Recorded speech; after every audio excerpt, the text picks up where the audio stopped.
How are we supposed to do our duty when the hills are crawling with a Kashek and the valleys are full of ether?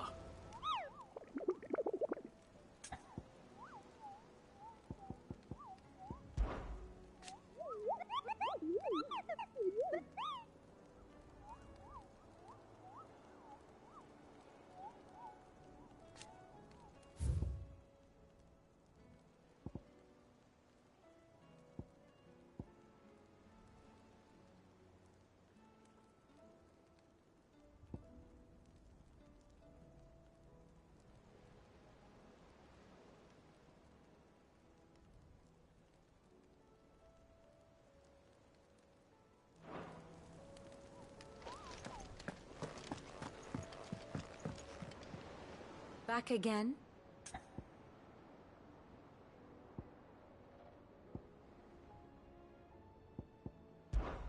How may I help you today?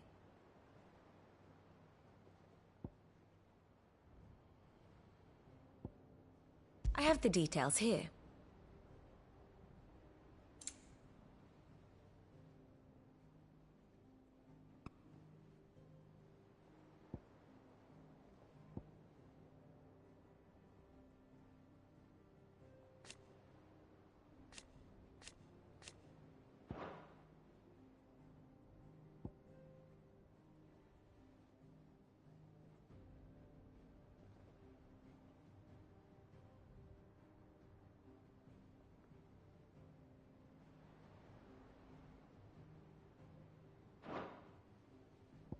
One must understand one's place in the world.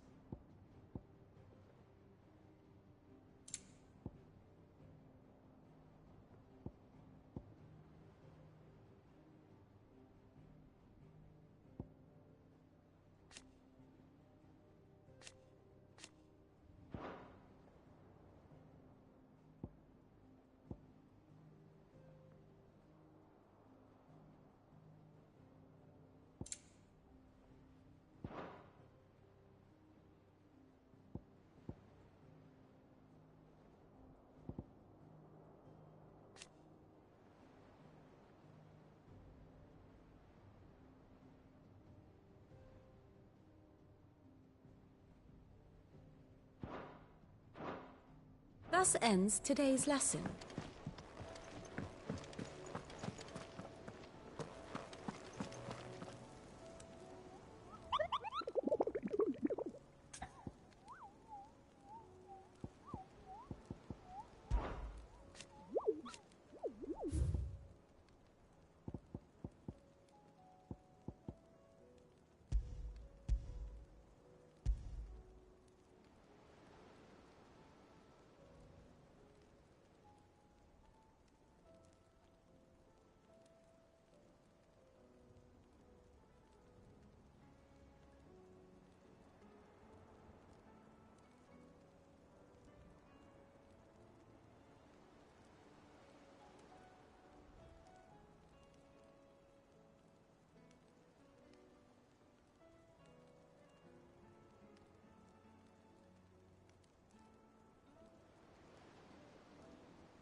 How are we supposed to do our duty when the hills are crawling with a Kashik?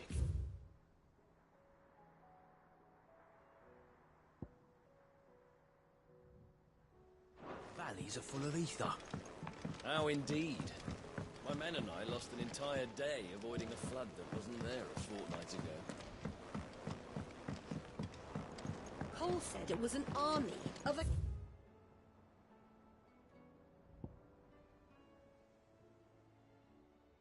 Kashik.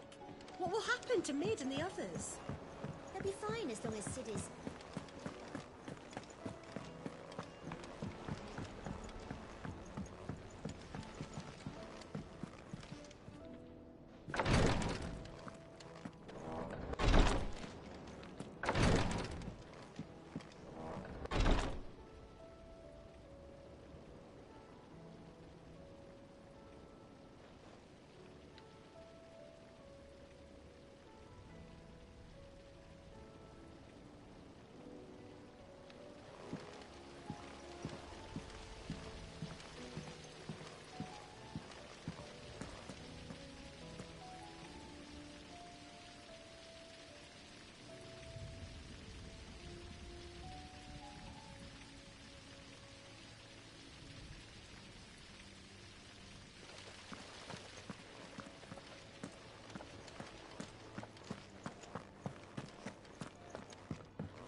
If Amber and the Lazarus are gone, then...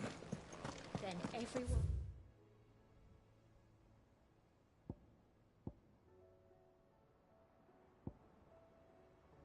in Port Isolde's in danger.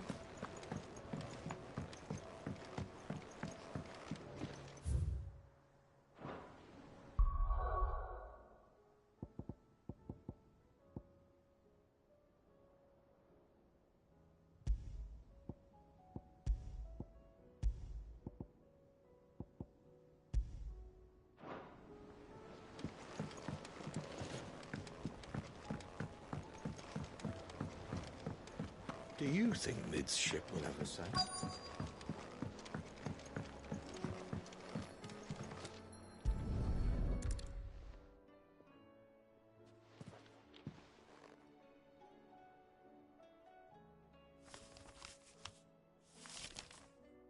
This looks like it's from Sid's old diary. But you'll already have read it. I'd better keep looking.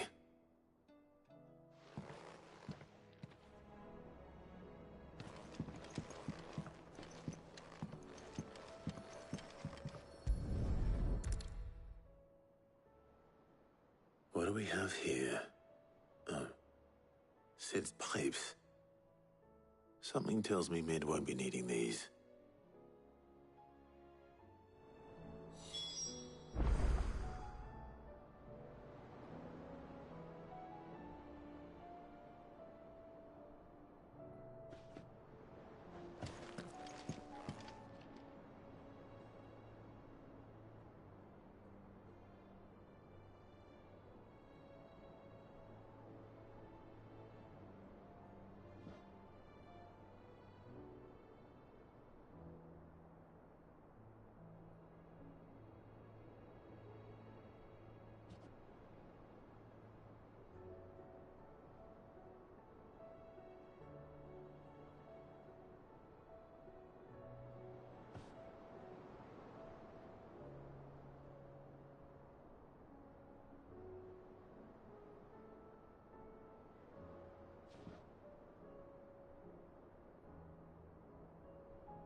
We've had no word from Canva for days.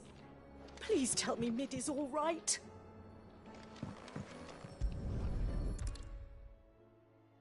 I remember seeing this doll in Sid's cellar. I wonder if it was Mid's.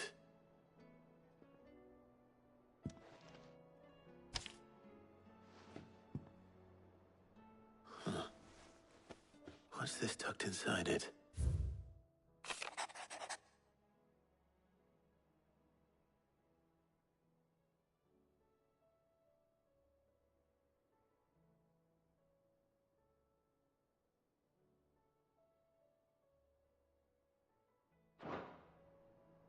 Sid's best invention. Huh. That sounds promising.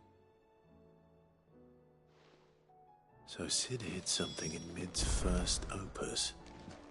But what would that be? Perhaps Otto might know. If Amber and the Lazarus are gone, Then everyone who is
Well, did you find anything?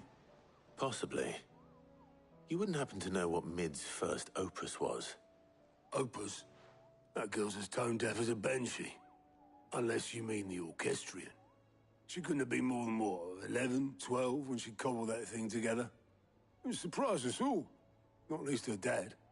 You should have seen how proud he was of the little scamp.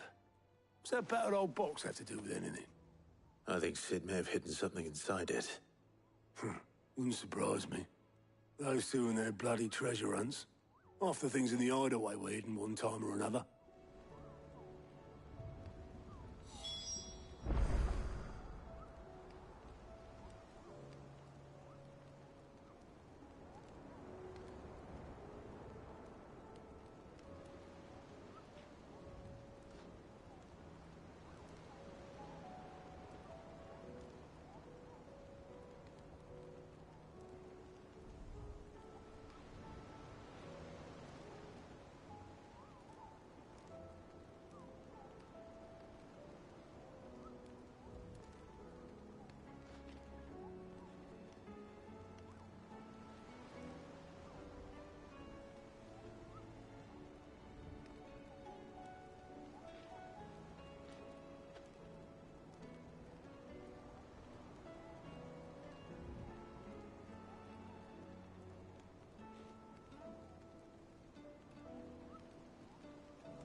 I didn't break it. Well, I didn't break it. What didn't you break? Nothing. We didn't break nothing. We definitely didn't break the orchestrion. What's wrong with it? It's broken. Except when it isn't.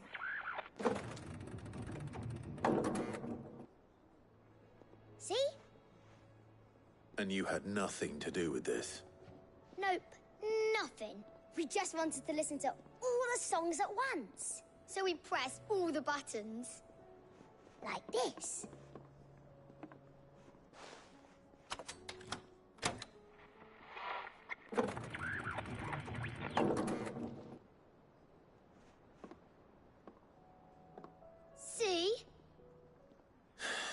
all too well. All right, out of the way.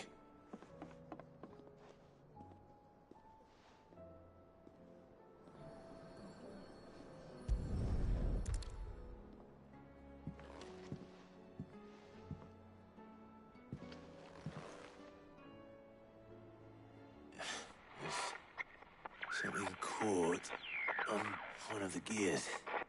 Did you break it? Can you fix it? No, I mean, yeah, yes. There. How about now? You fixed it! Sid fixed it! He more than fixed it! Yeah, new music! Huh. Never heard this one before. They started playing when I removed this. Whatever it is.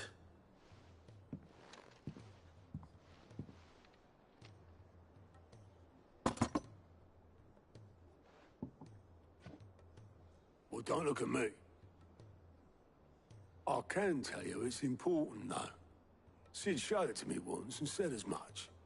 Said it was the stuff dreams were made of.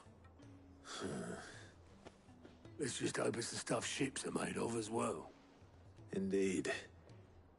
Let's see if we can make some dreams come true.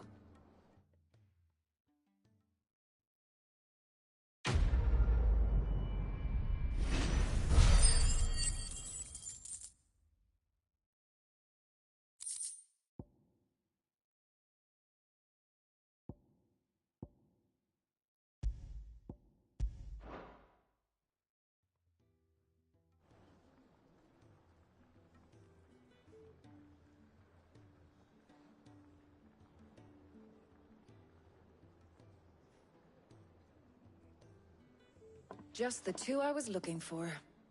Aye. Who's a patient? Actually, yes. The Crown Prince just left. Dion left. Unless you've another word for stood up and walked off. Yes, left. He did have the decency to leave a message with Obelisk before commandeering one of his dinghies. Should we go after him? No. We're not the Prince's keepers. He's free to do as he sees fit. I'd rather he did so in bed. His wounds are nowhere near healed. Much like yours, I suspect. Otto told me what happened in Canver. What is it with this realm's princes and their aversion to rest? Ask me when I get back. Though I may be sometime. Then at least try to stay safe. And if that fails, try to stay alive, eh?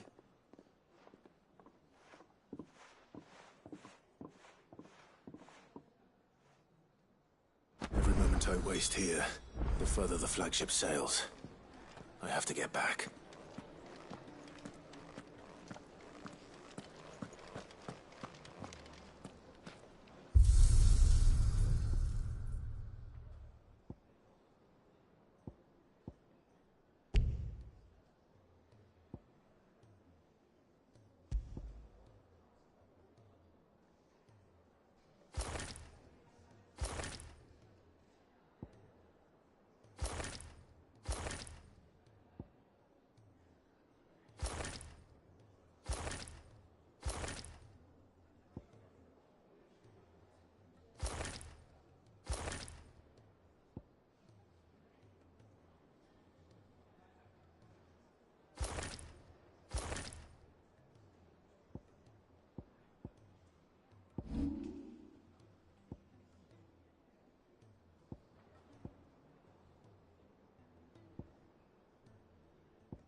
If it's knowledge you seek, we've tomes aplenty to guide you in your search.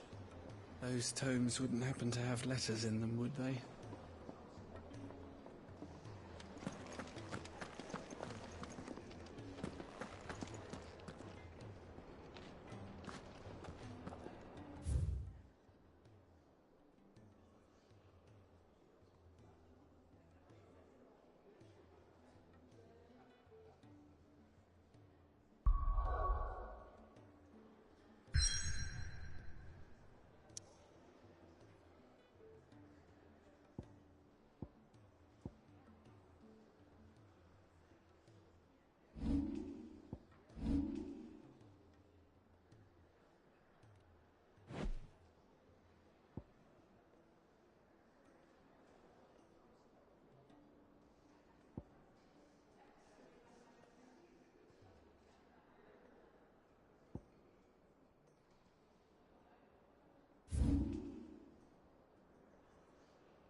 Nothing like a little unrest. Let the dame hear you say that.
Come on.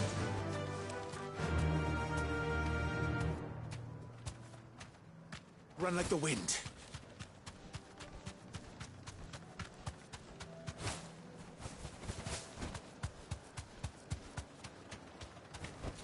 Back to the stables, girl.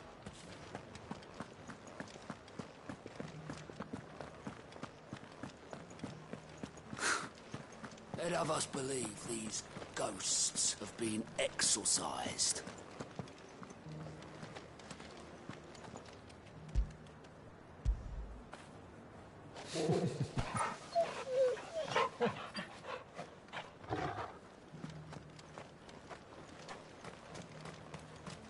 I got peppers to numb your tongue. I put fire. Welcome.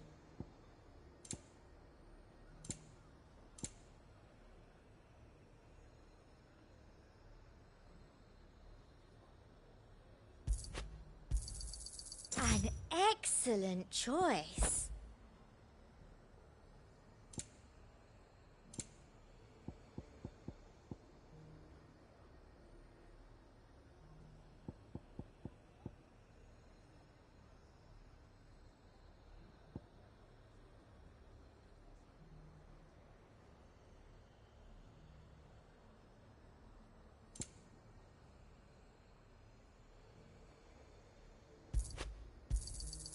You've a keen eye. I do like a customer who knows what he wants. An excellent choice.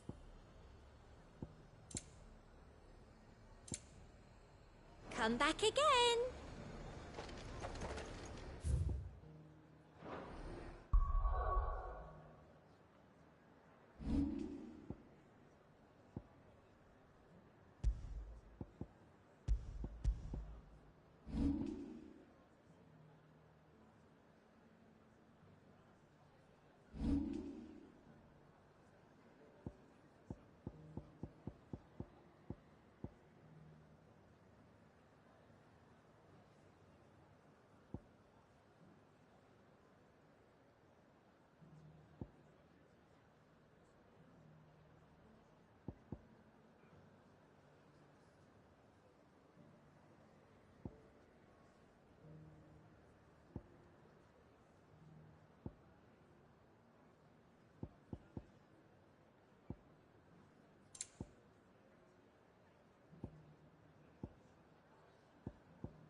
there were ghosts at the gates, not days ago.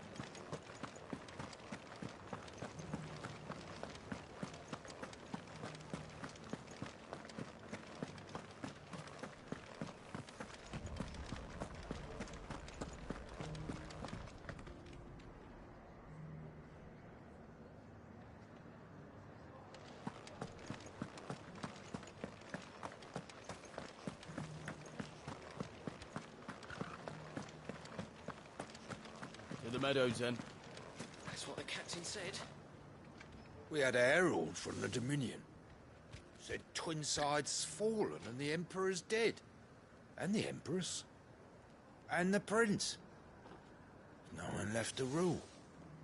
Empire's done for.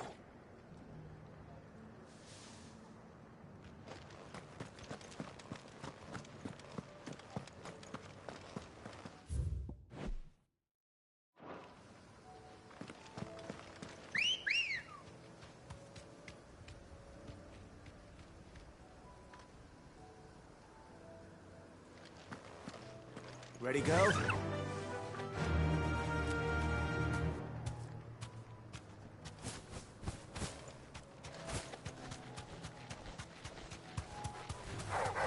Enough of you are there. Be safe.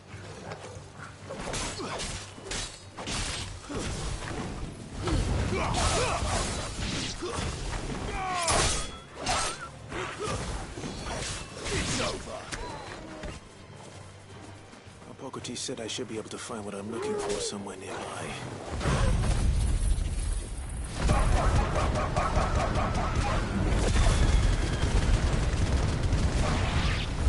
Bright blue dragons and bright yellow flowers.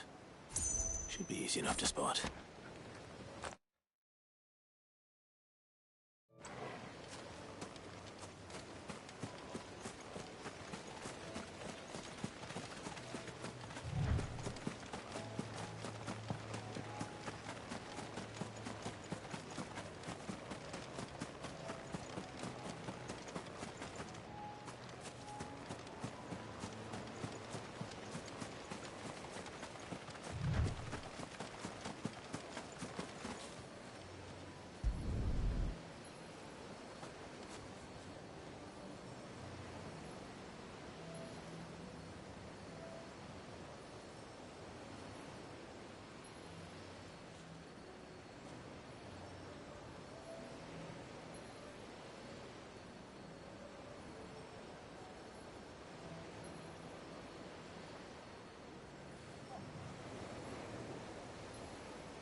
Now that is heady. This must be the Drake's Mint. That just leaves the Skyworm.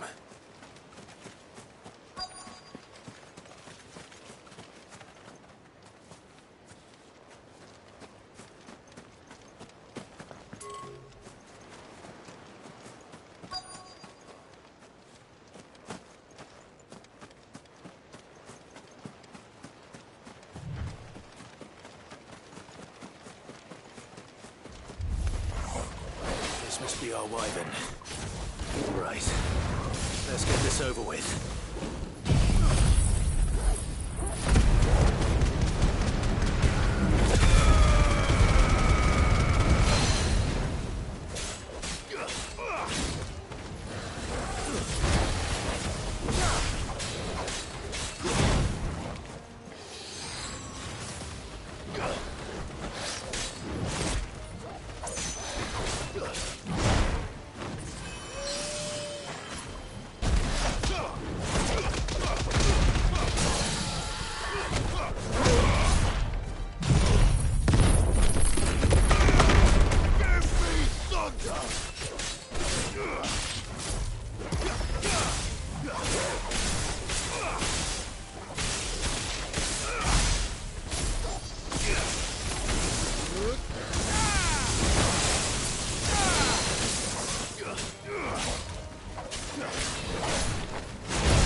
Well done, Torgal.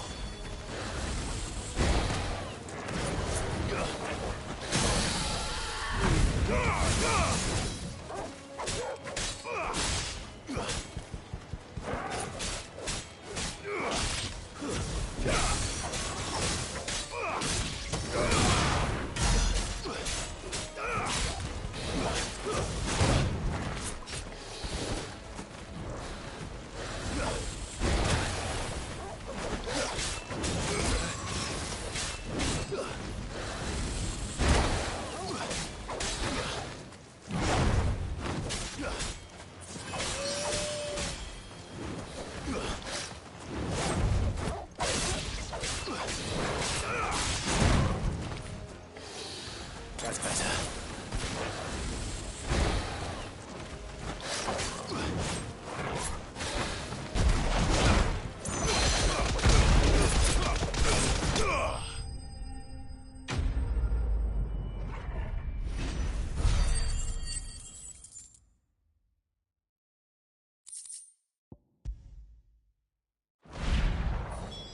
I think that's everything Molly needs.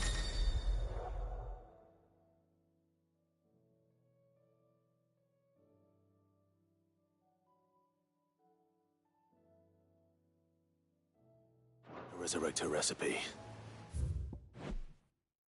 Better head back.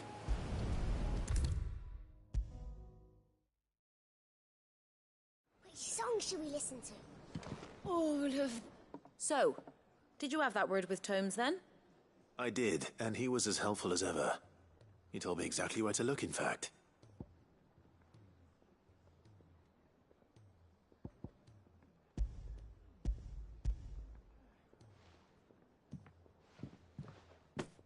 And what precisely will I be cooking up?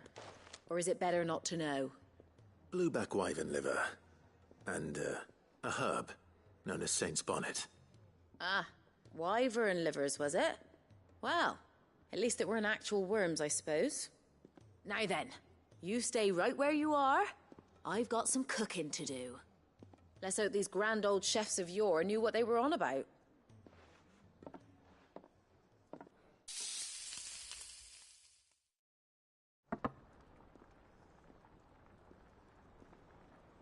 And here we have it. Fried mortress of skyworm. Ivan's offered to make sure it's fit for consumption. Well, I say offered. He as good as begged. And rightly so. Is there any higher honor than partaking in a slice of culinary history?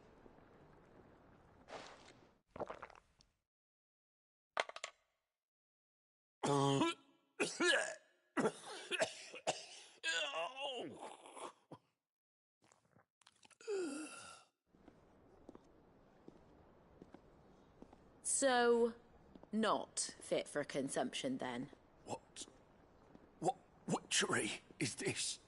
The crackle of the crust gives way to an almost violent richness. Yet, it is the piquant kiss of the saint's bonnet that tames this savage dish. It is a tour de force. A force of nature, even. A maelstrom of flavour and sensation. A graceful beast emerging from centuries of slumber. I think he likes it. Well, I can't quite tell with all that nonsense he's talking. But I reckon you might be right. It was decent then, I take it. Decent? It's remarkable. And I defy any man to say a word to the contrary. Sid, might I suggest that you command a party of your finest men and women to procure a dozen blueback wyverns forthwith? I'll give it some thought.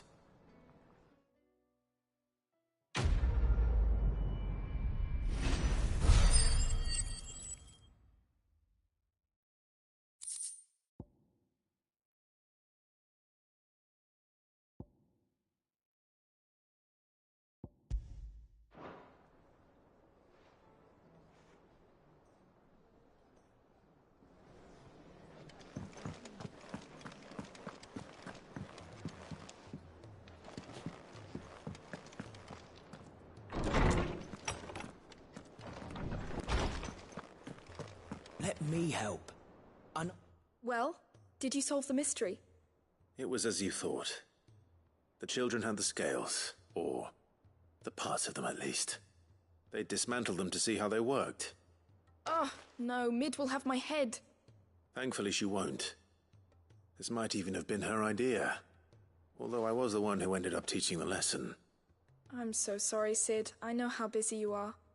I shall see that the children are properly punished. Please, there's no need. Mid seems to have taken the three of them under her wing. She's even calling them her heirs. She'd have them follow in her footsteps. And her father's. I see. Sid, do you know why Mid has been spending so much time at the hideaway of late? She told me it was because her studies have been interrupted by events in Canva. Is that not true? No, it isn't. The university offered her a commission. In exchange for full tuition, room and board, they asked her to oversee the design of several new war engines.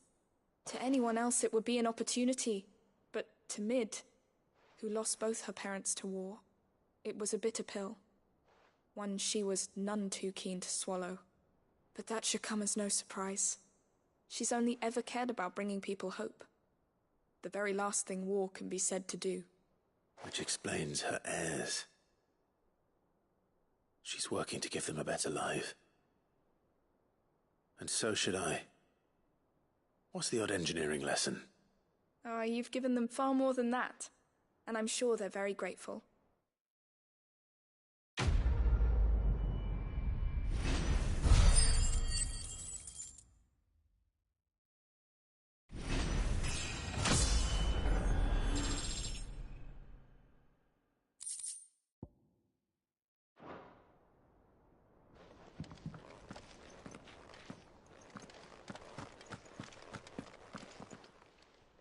I was wondering when next you'd visit.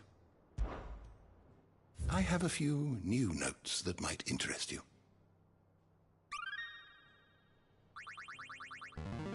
There is a rather fascinating excerpt I've been meaning to show you.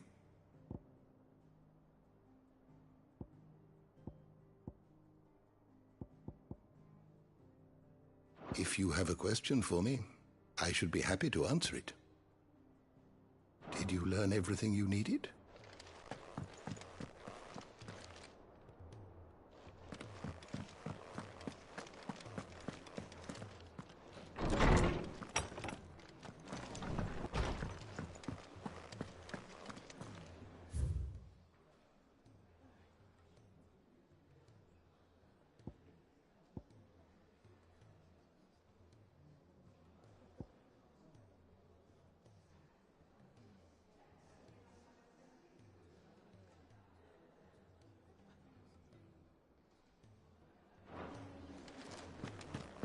Who's that sulking over there by the lift? If it's knowledge you seek, we've tomes aplenty to guide you in your search.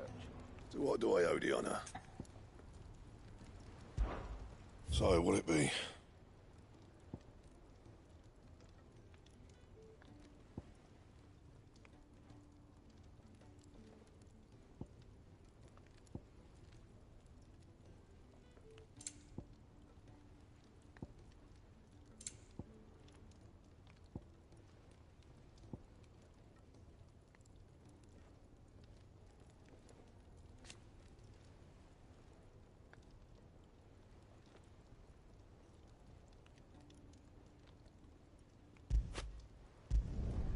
Should last you a good while.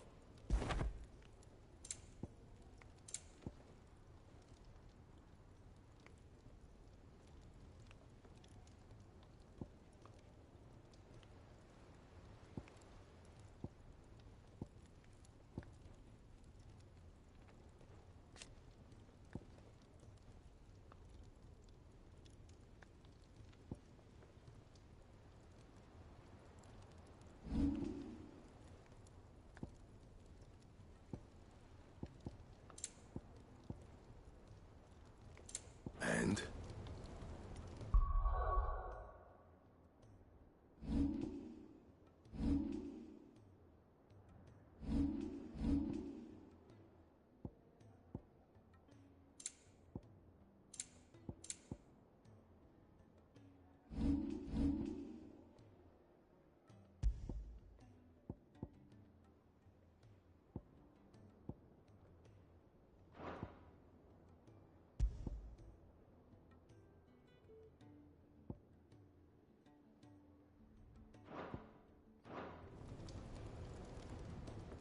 Trouble with your gear, or...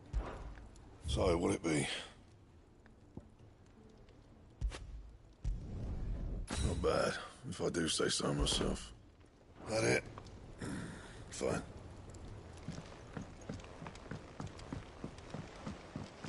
He's a surly soaker.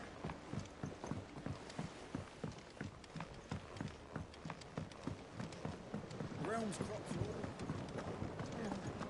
Then we need to make certain that our seeds last.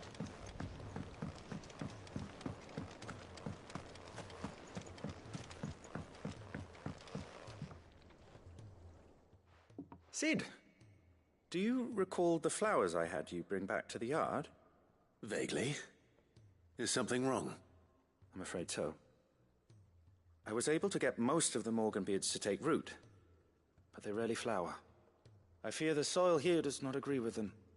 However, I believe I have a solution. I can't wait to hear it. I'm going to marry the Morganbeards with Morbles. I know, but hear me out. Morbles are possessed of a highly choleric temperament. The fire which drives them appears to be maintained by an abundance of nutrient-rich ether drawn from their environs. I believe that by grafting a Morble vine to a Morganbeard, the appendage's wealth of vigor-inducing nutrients might well stimulate the flower to bloom. The endeavor, I assure you, is scientifically sound. I simply need a vine to prove the theory.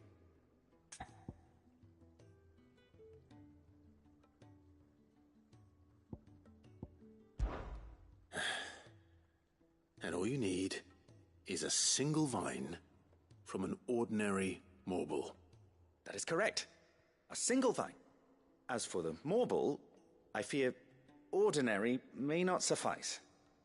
But, as luck would have it, a most extraordinary specimen is rumored to haunt the swamps of Rosaria. Why, a notice concerning this very creature was only recently posted on the hunt board. How timely. Well, I shan't keep you any longer. I know you have much to do, as do I. Now, where did I put my watering can?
Clive?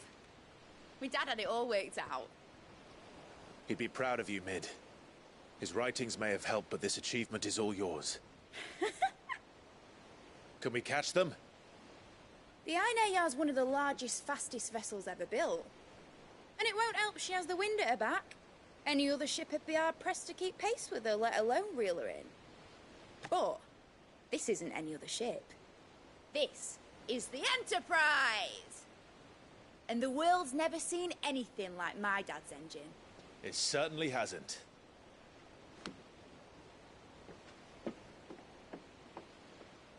Clive, what do you know of Barnabas Tharm? Only what the bards sing. That he sailed to Ash from southern lands. That it was his mastery of the blade which won him the throne. And that his sword, Odin's sword, can sever the very threads of creation. But don't lose any sleep over a last tilt. We'll do what we must to survive. What we must. The light! I thought this cove was meant to be hidden.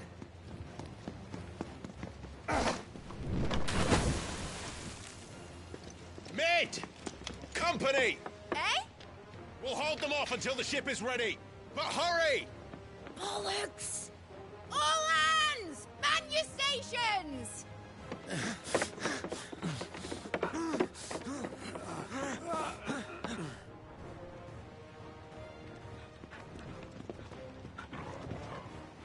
Everyone with me?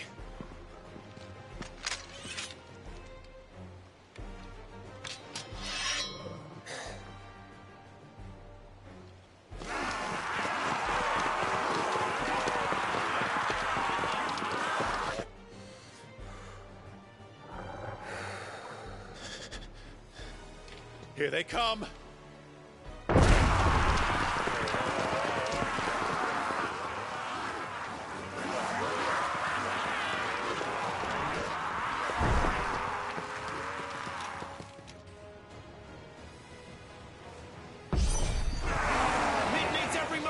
Give her. Behind me, Lord Rosfield. I'll take care of these fuckers. Behind you? I'll have you know earth-breaking here. One struck fear into the heart of every man in the Clints.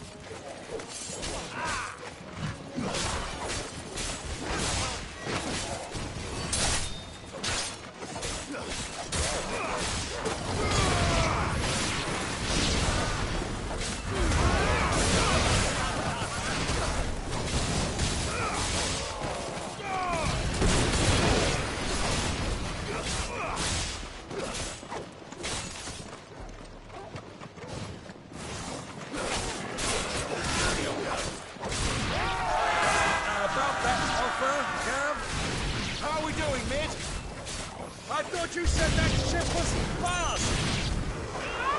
What are you going for that next time? So if you fancy giving us a push, you lay in the old sack and die. Old? I haven't felt this alive in 20 summers! Come on then! Which of you lot fancies meeting Ogre Killer next? I thought it was called Heartbreaker.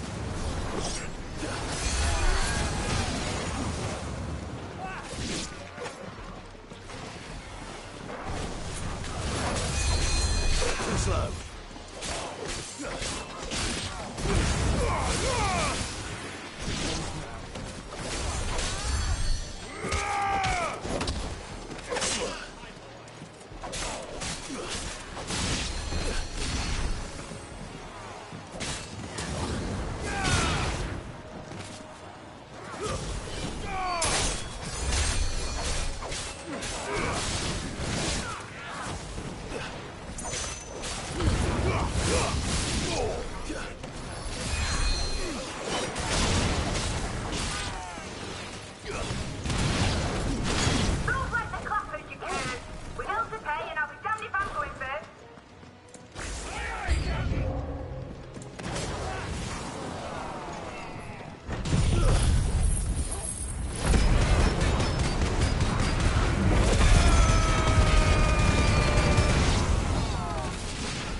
more careful.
That was easy enough.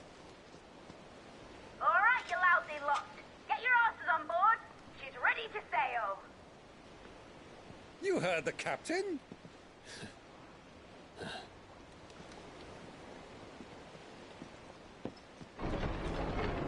Clive?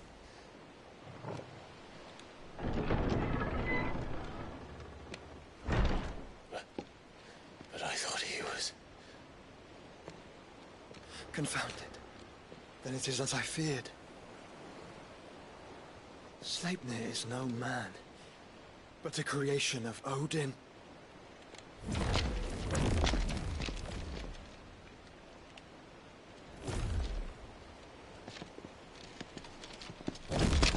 Phoenix's fiery fundament. Have you no normal enemies?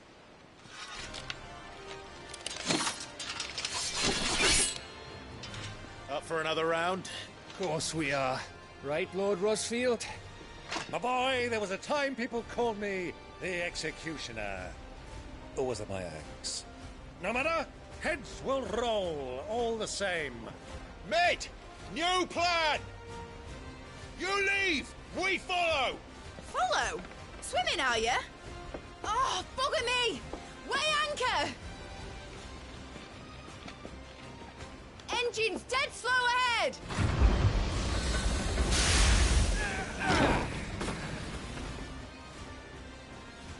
Have care, my friends. 'Tis not blood that runs through Enegi's veins. These foes will not fall easily. But they will fall. Like oaks before a woodman's axe. Good thing I brought one!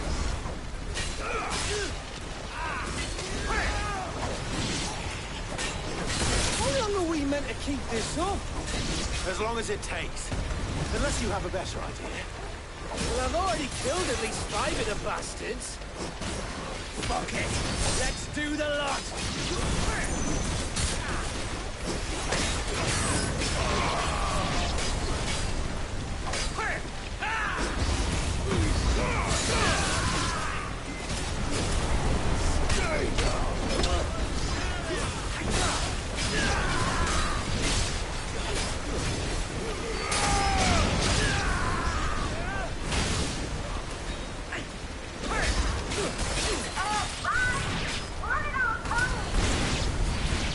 Should we make for the ship?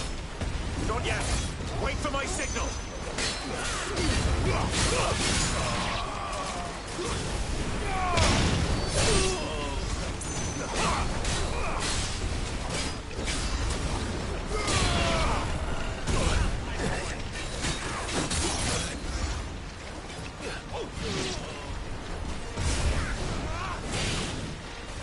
In your own time, Clive!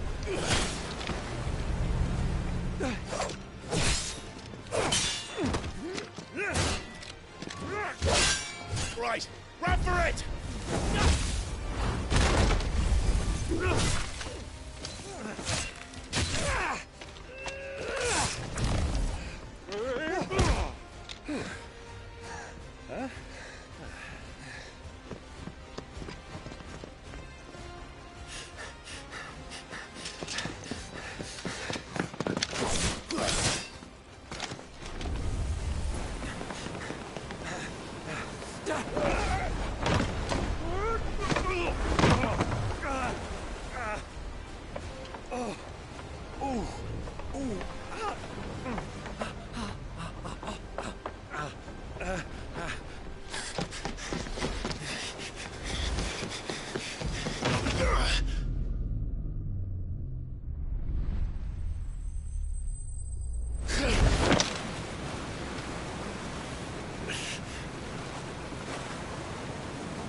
What do you want?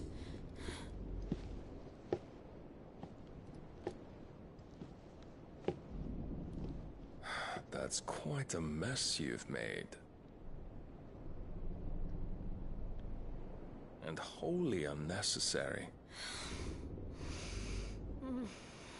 You are my offering to Mythos.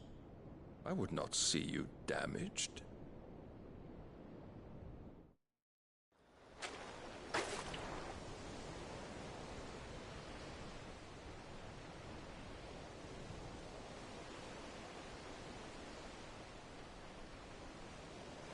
Now back to your stations! Every bell spent treading water puts another league between us and the galleon.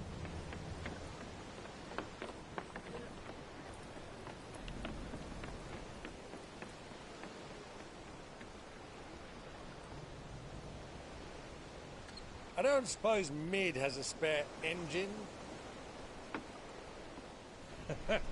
Since you rose from the grave, my fortunes have plummeted.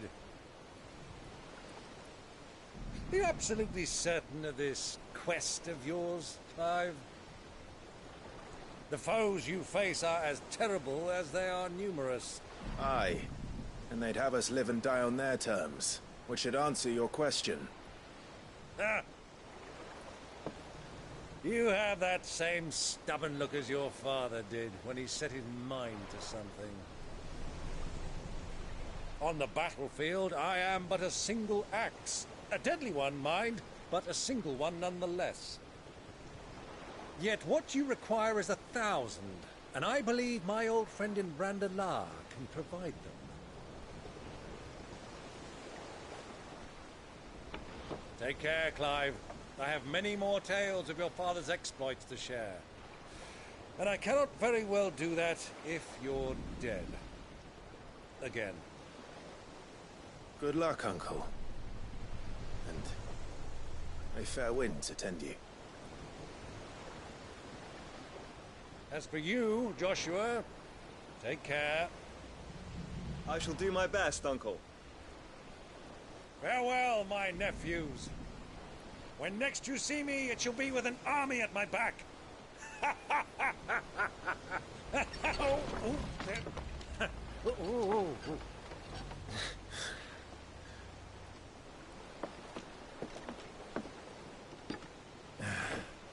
Cheerio!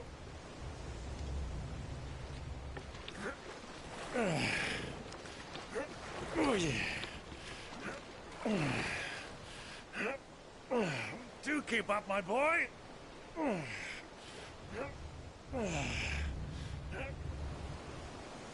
Well, we can't have him showing us up now, can we? We would never hear the end of it.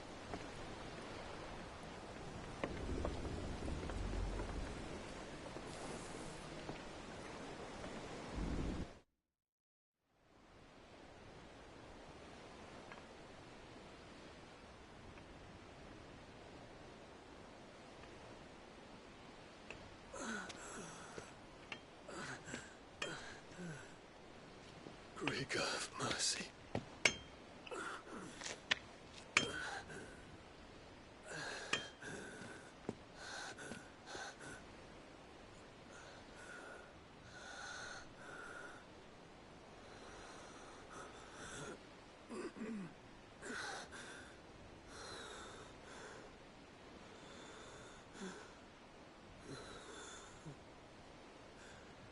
All this.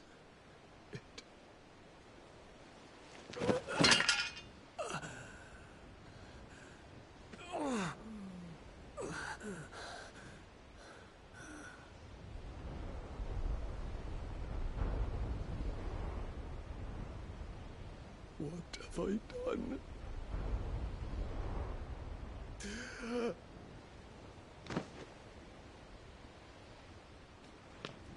My lord.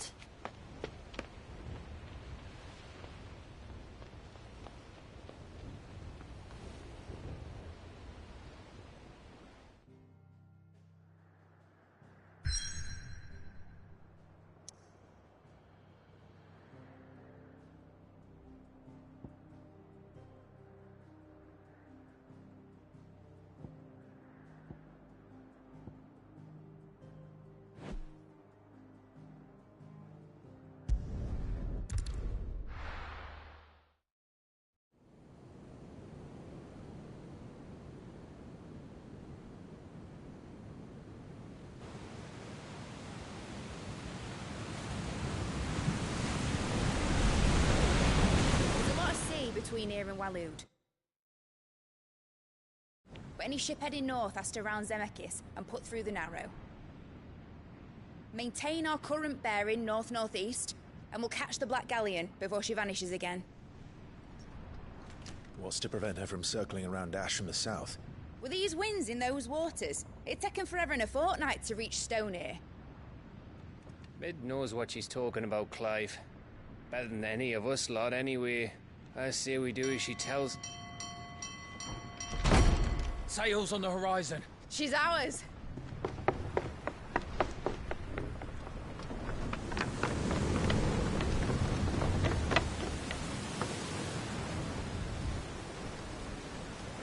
Look alive, boys! Full ahead!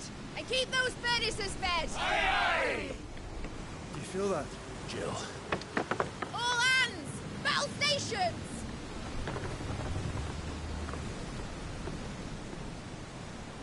Let's see what this girl can do.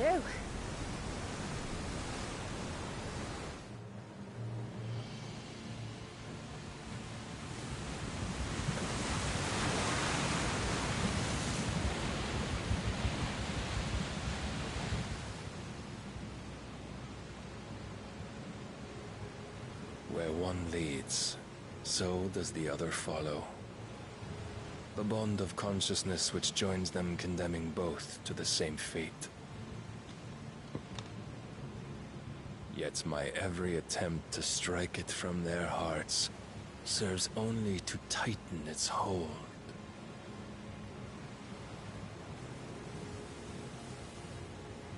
Fascinating.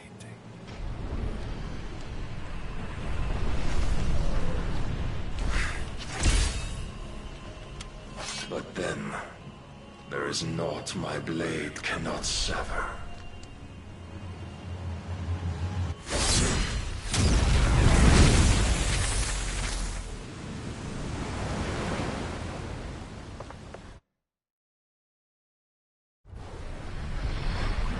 Great Gregor's gosh!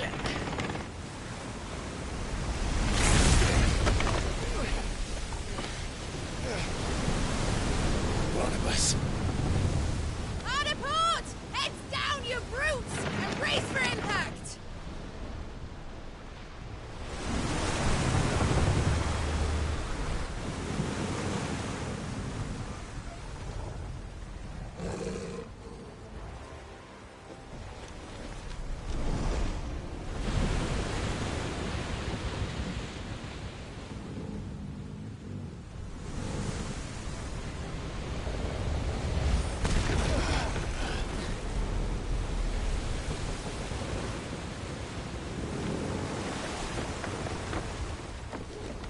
It's now or never. I'll find her.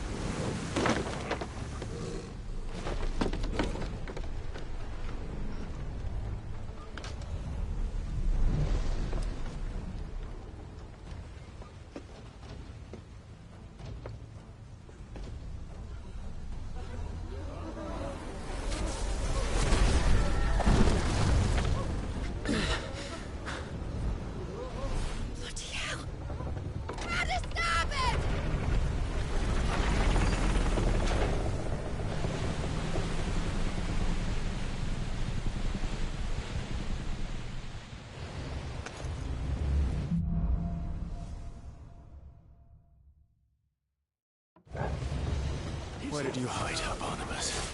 Cut him down!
Nice try.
Please, don't kill me.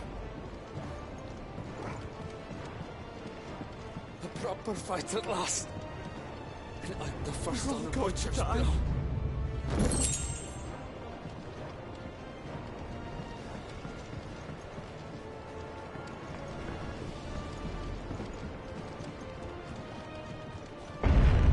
I need to hurry.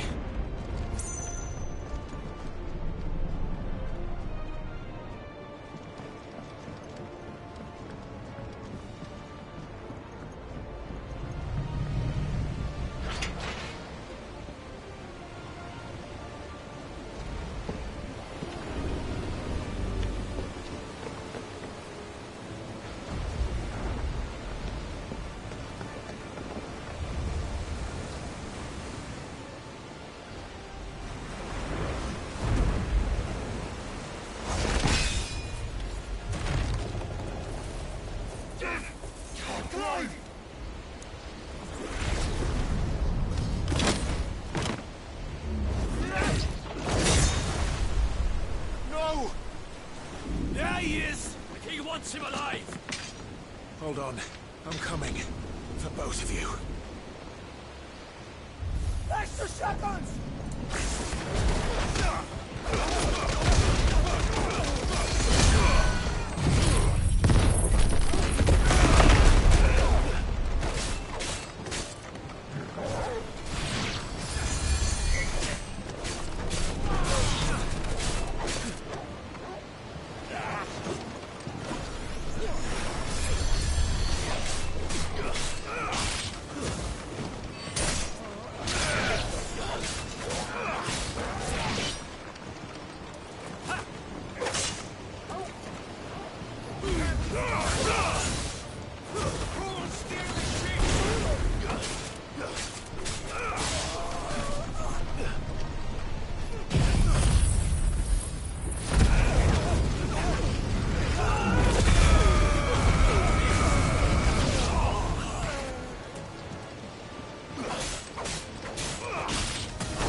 closer already.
She must be here somewhere.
Just a cook!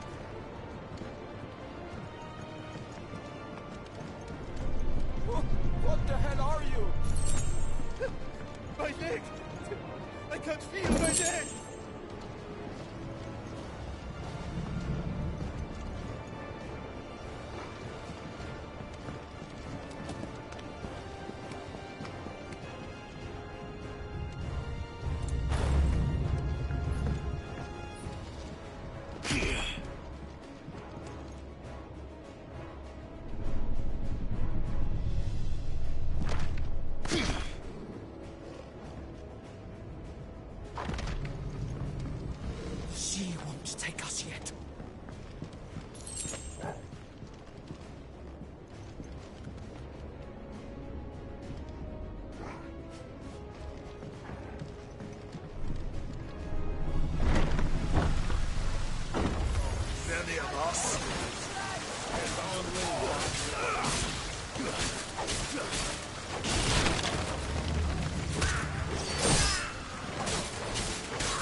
Jill! You came. Get back!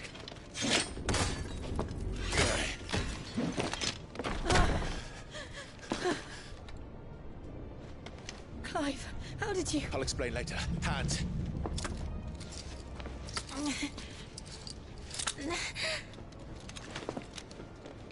Can you walk? Out of here I can.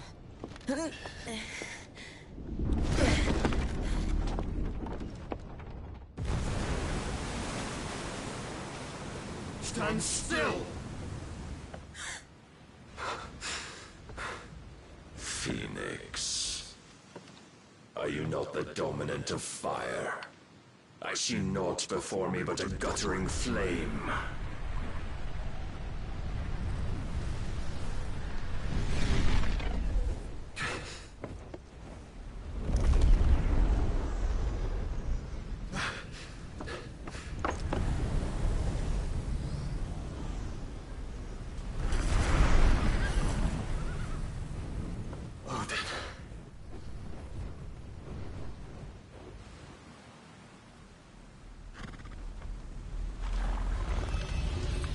In earnest, then.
Can you go on?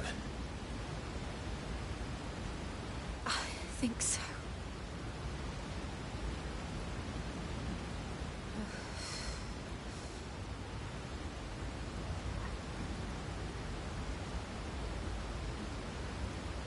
But to where?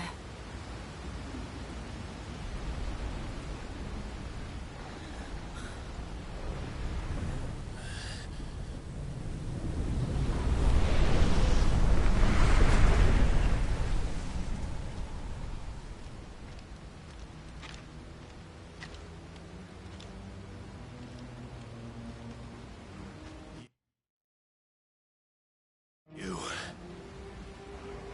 What did you do to Joshua? The Phoenix? Oh, I expect he will survive. This consciousness in which you coil your feeble souls is grown thick with desperation.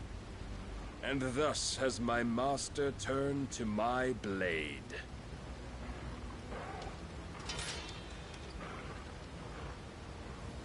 The world will soon be painted in black. And all that live shall gather in death's autumn wake. Not if we remove the cause of this misery. Not if we destroy the last of the Mother Crystals and restore balance to the world. Come. Do you truly think it's so simple?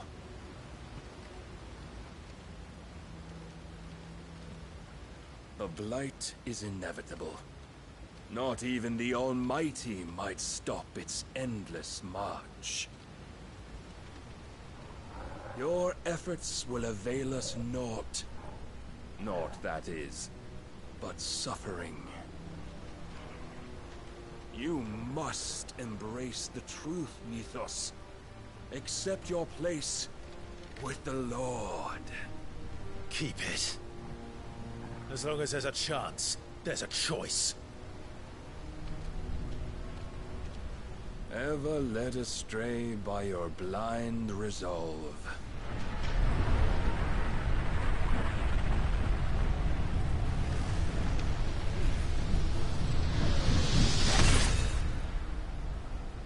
Now, it is time you learn the inevitability of your divine fate, however much it may hurt. Get as far away as you can. Clive, no. Trust me, Jill.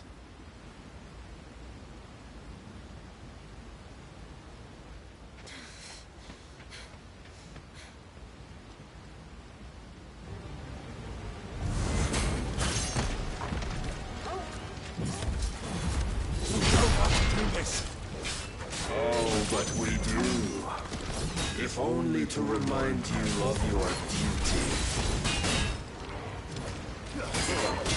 Come. To me, boy! In the short time since our last meeting, you have grown much.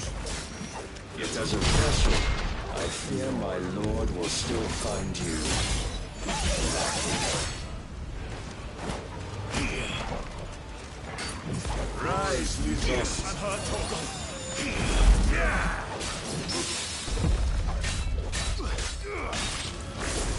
All this fire and fury, and for what?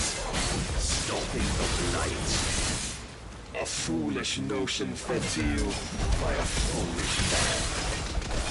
How dare you?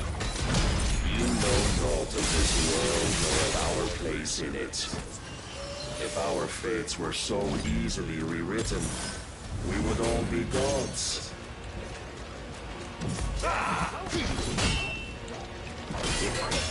Show me!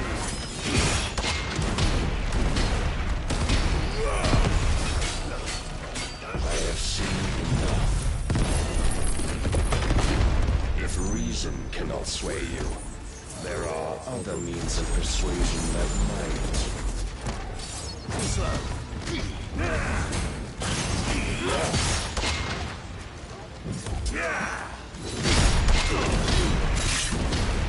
Defend yourself.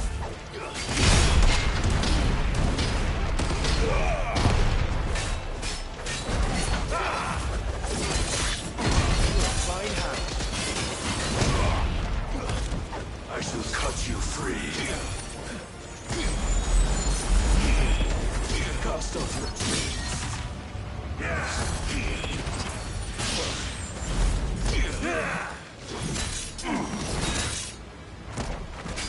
Raise your guard.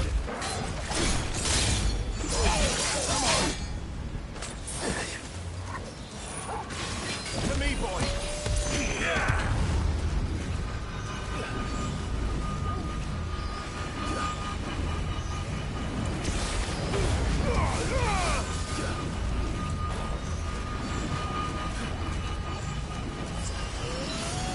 You will assume the mantle you've been given.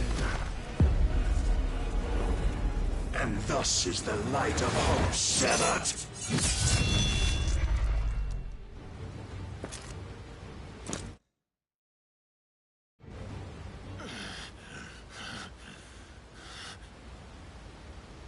You would yield so soon. Never. Clive! Do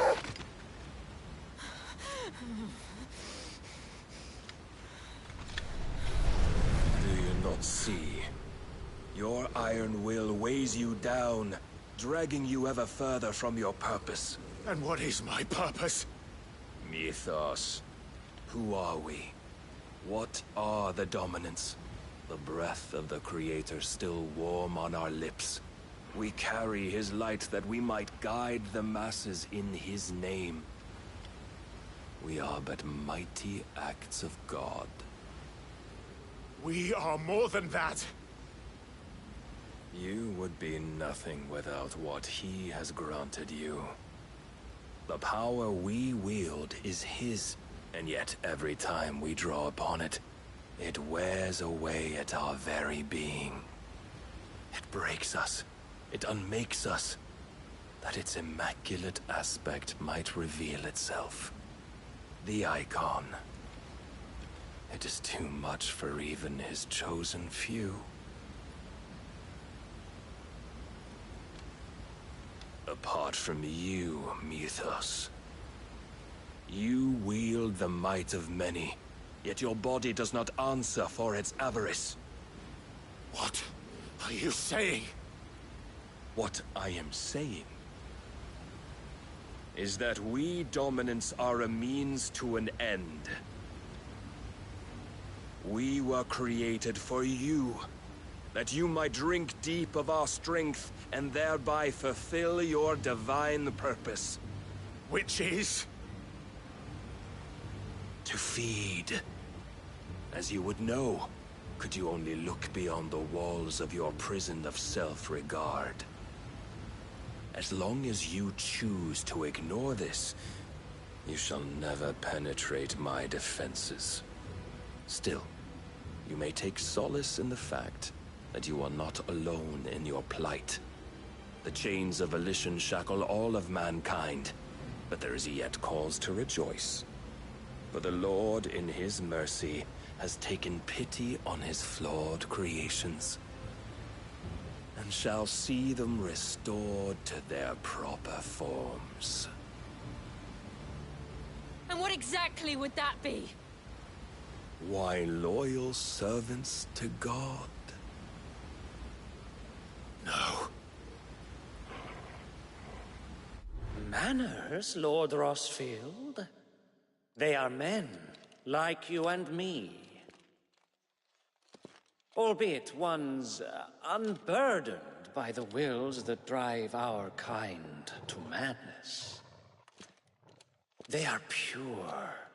They are divine. You mean to turn everyone Akashic?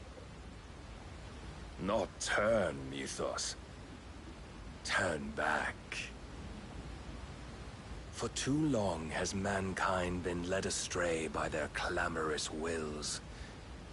It is time they return to a world of quiet equality, where they might once more know salvation. Salvation? And abandon everything we hold dear?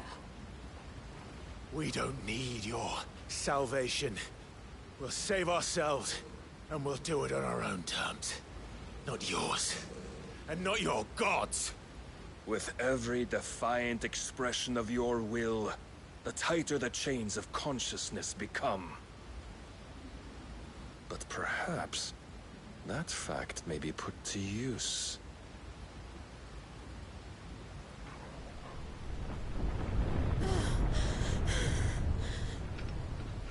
Clive! The faster it binds you to the remaining dominance, the stronger your hunger will become. Until it leads you back to the only answer there ever was.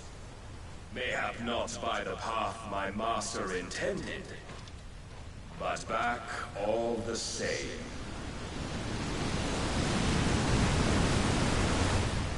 Ash is not far. I could freeze a path. You're in no fit state. Probably not, but I can try.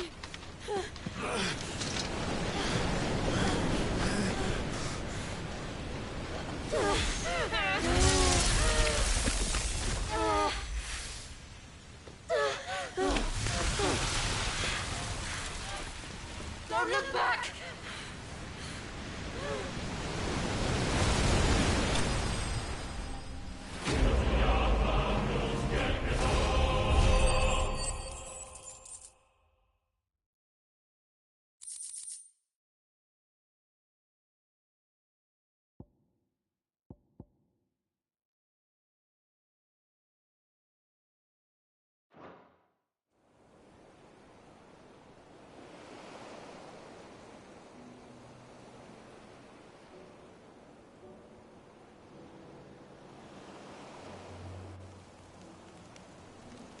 hope the others are safe. The Enterprise was clear of the gap when we fell. They made it, Jill. And they will have seen the ice, where it led. We need only wait till dawn.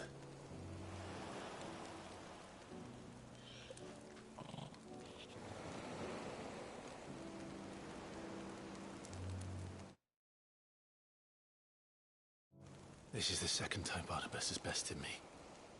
I'm powerless against him. And maybe there really is nothing else for it but to give yourself to his master.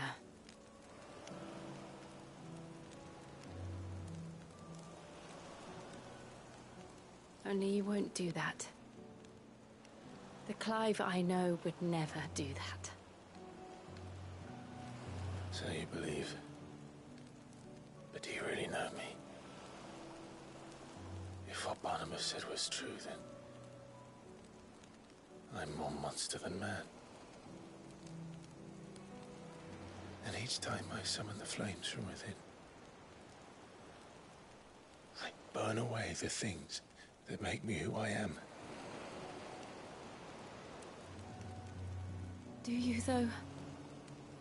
Think of what you've used that power for. Of all the people you've saved. It doesn't matter how or by whom it was granted, only how you choose to use it. And you've chosen to use it for good, haven't you? I've also used it to kill. What if that's my purpose? What if it's all I'm good for?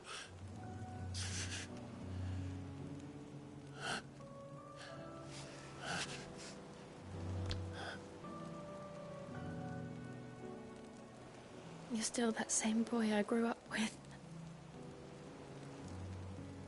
Always so eager to save everyone around you, and yet always so alone. Because you failed to realize the one thing that needed saving most of all.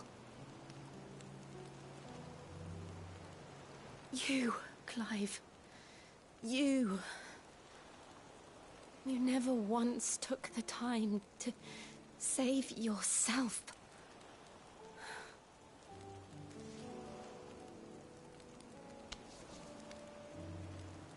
Myself. I think I might be beyond saving. No one is beyond saving. Provided they want to be saved. You fight to survive. And you survive so that you may protect those you love. It's what you do. What you've always done.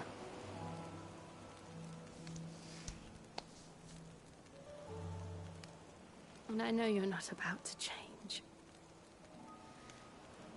So I'm going to help you.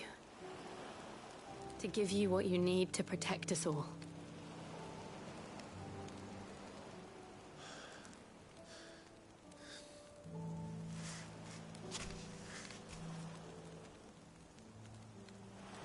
Jill.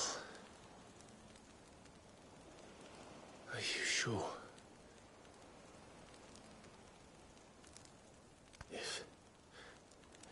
If this is what you want, then...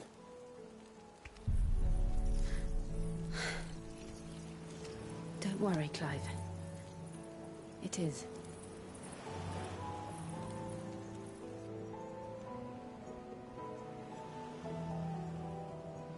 This burden, I'll give you the strength to bear it alone.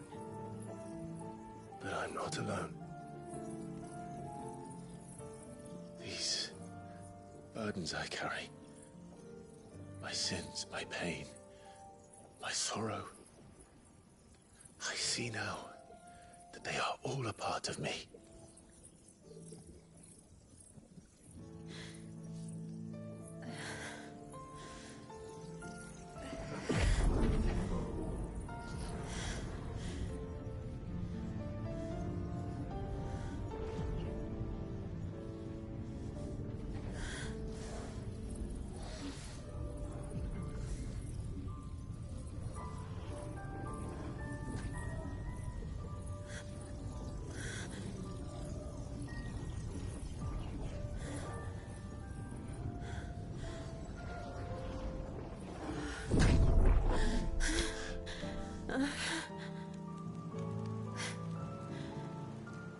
If I am to continue on, having pledged my life to those I love,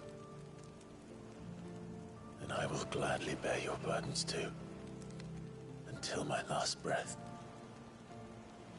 Clive.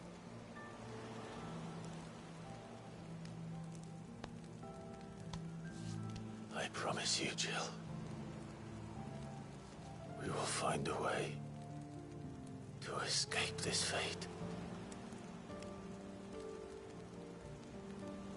Find a way to save each other.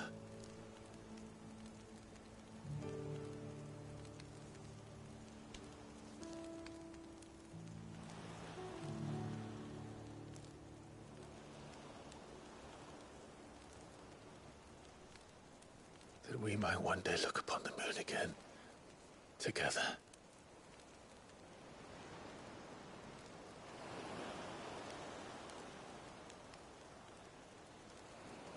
And I promise you, Clive, that I will be there, no matter what you must become. I know.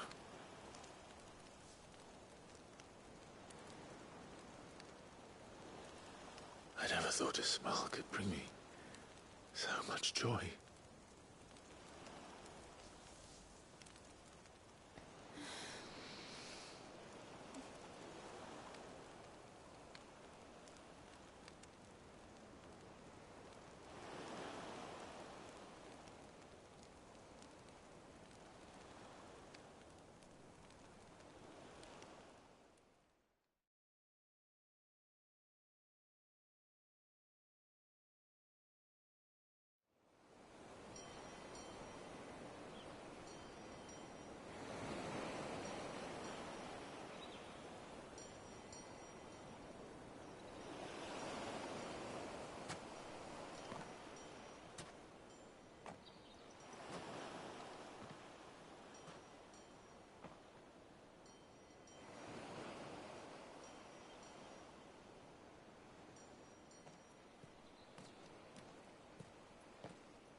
What of Barnabas?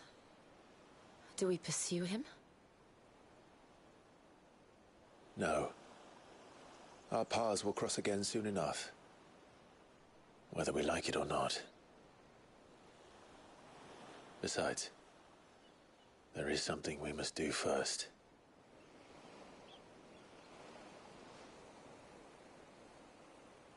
Of course. Drake's spine. The last Mother Crystal. The Einherjar is at the bottom of the sea. Waloed won't dare move on Storm without her. But they know we're coming now. We'll need a plan. And a damn good one at that. Then let's go home and find one. Ash will have to wait.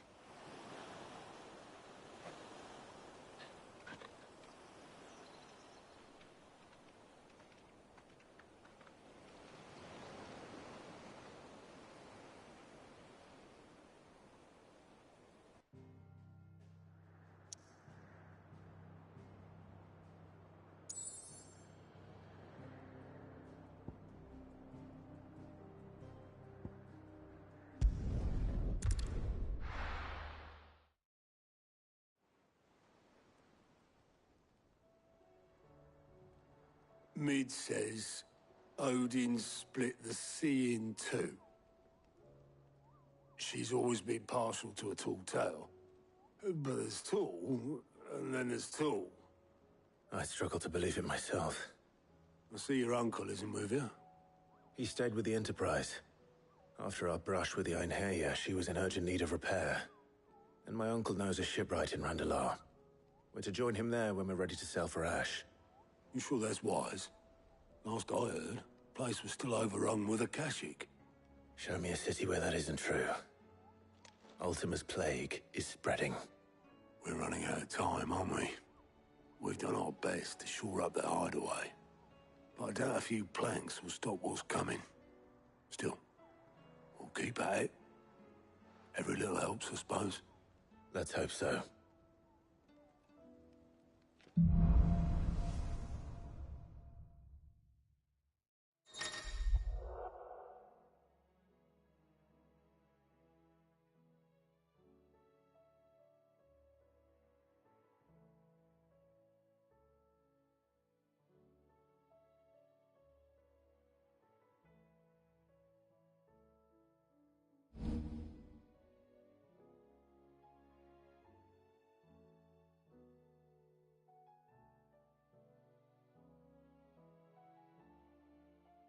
I should visit Joshua, assuming Talia will allow it.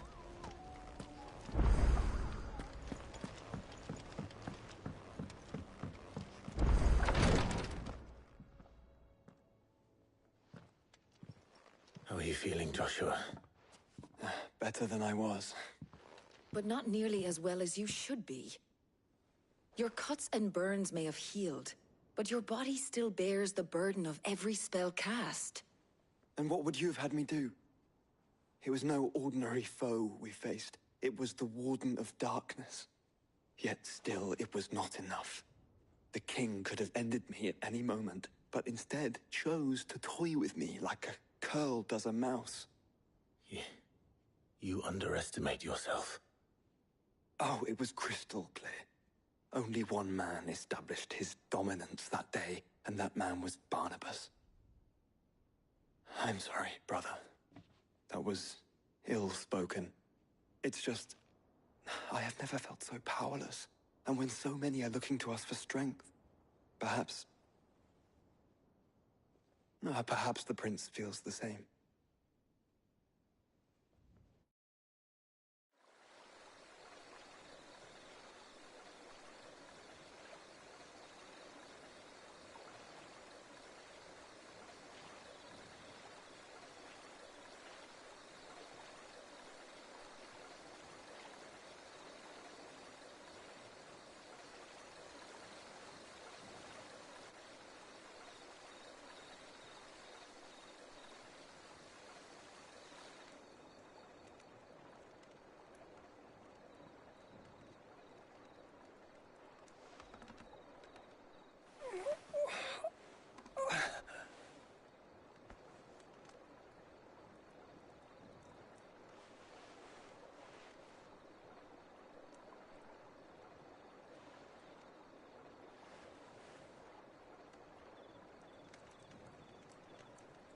What is this place?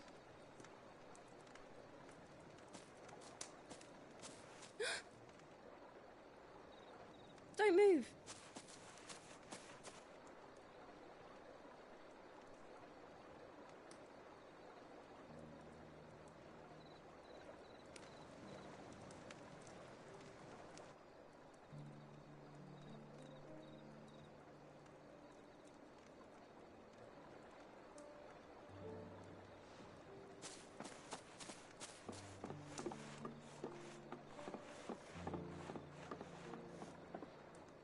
Here, it's fresh from the well.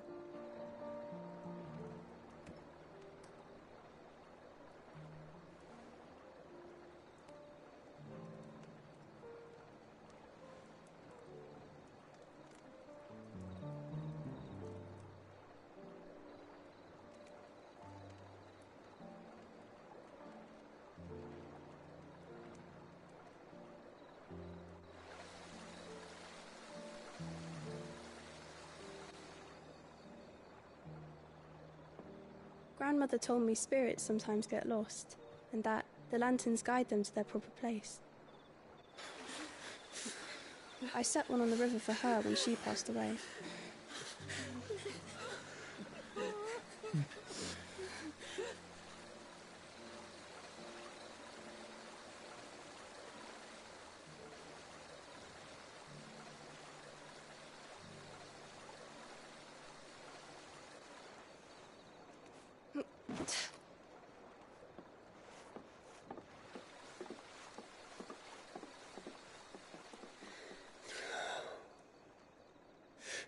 fiend works from the shadows.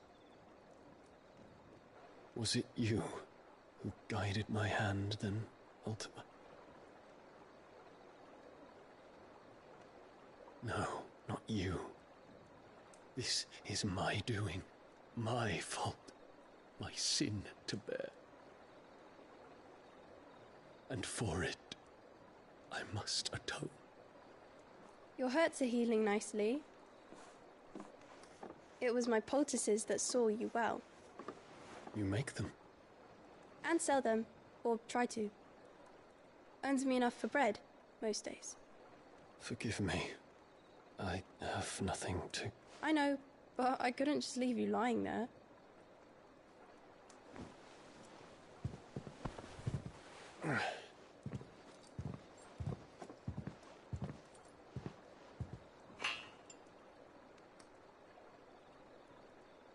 You're going then?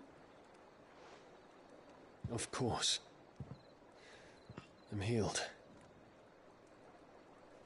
Thanks to you and your poultices.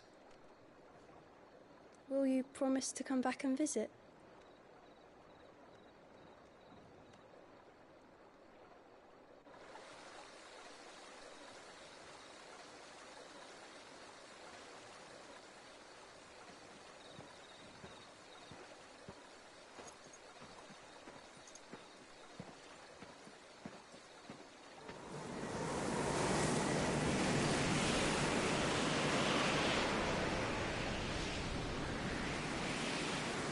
Well, Phoenix, it would seem that I owe you my wings.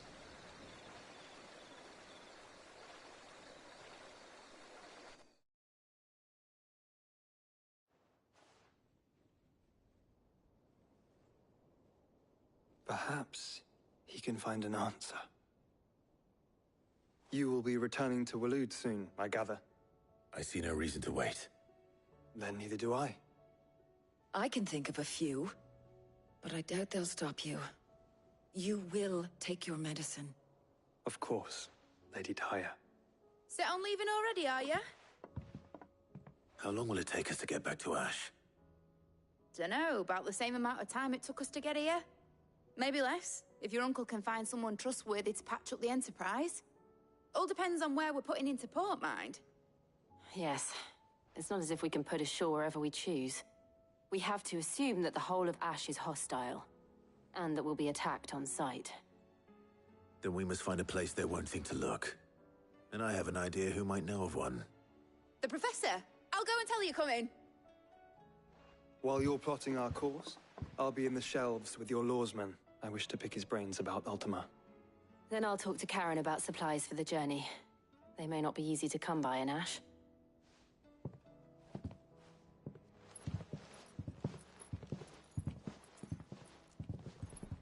Your brother's body won't take much more of this recklessness. You know that, don't you? I do.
I still say it were a compliment.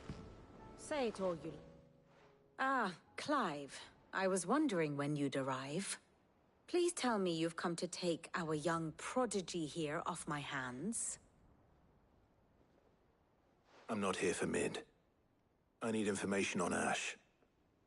Then why not ask Molly if you can look in one of her ovens? Go on.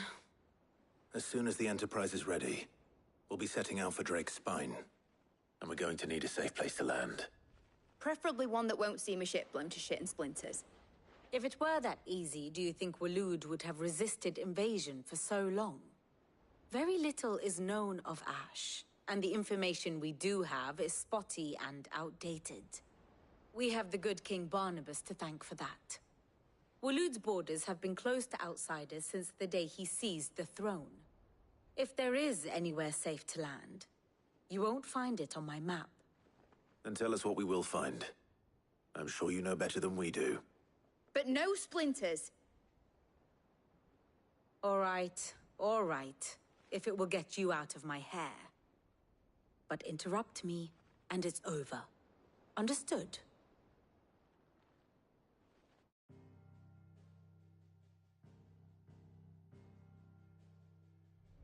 Barnabas Tharm. The one they call the Last King. Understand him, and you will understand the kingdom of Waloed.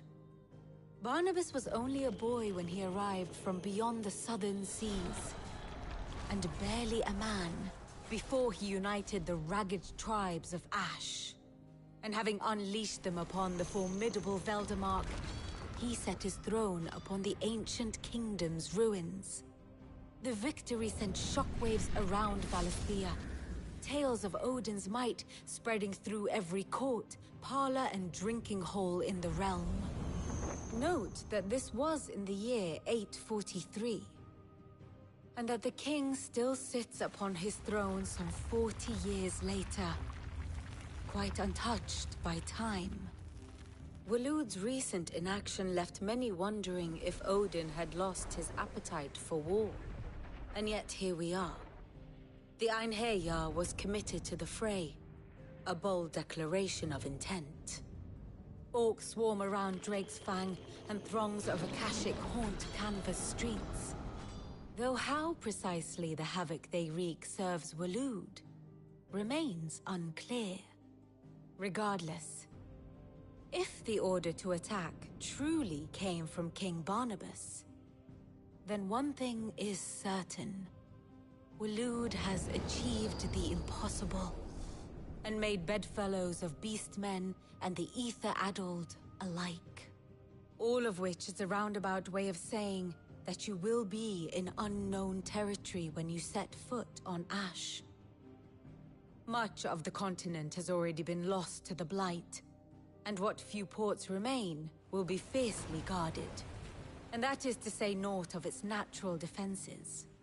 Offshore currents will cast an ill-equipped ship out to sea one moment, and dash it against the rocks the next.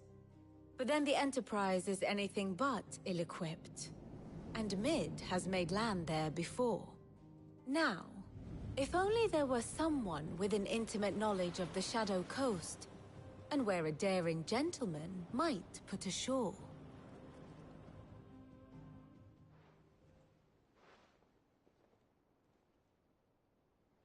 You see, Clive, you had the answer all along. Do you think you can get us back to that beach, Mid? Picked you up from it, didn't I? Not that it were easy. The currents were a right bastard. But then, if it wasn't hard, it wouldn't be worth doing, would it? Well said. Thank you, Lady Vivian. If a few morsels of common knowledge and a sprinkling of tavern talk are worthy of your thanks, I wonder what genuine intelligence might earn me. Probably more visits. Mid, I need everyone in the ale hall now. I'll fetch Joshua from the shelves. Aye, aye, Captain.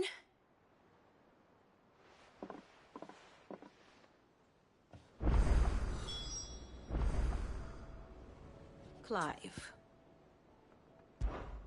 What is it that you wish to learn? One must understand one's place in the world.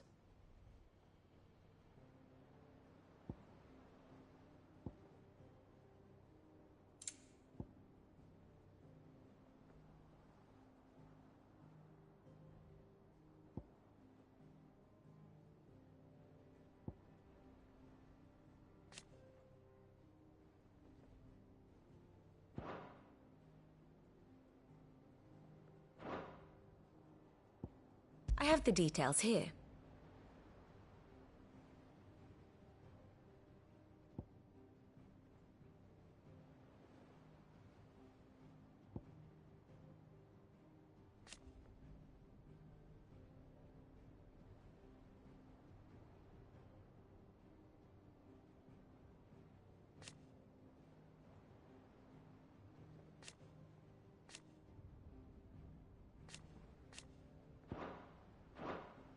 Very good.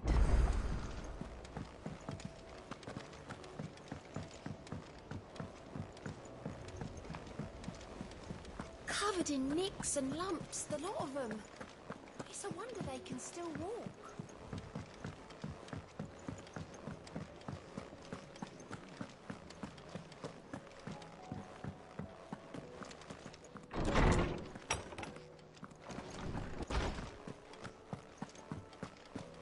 I have no reason to assume otherwise.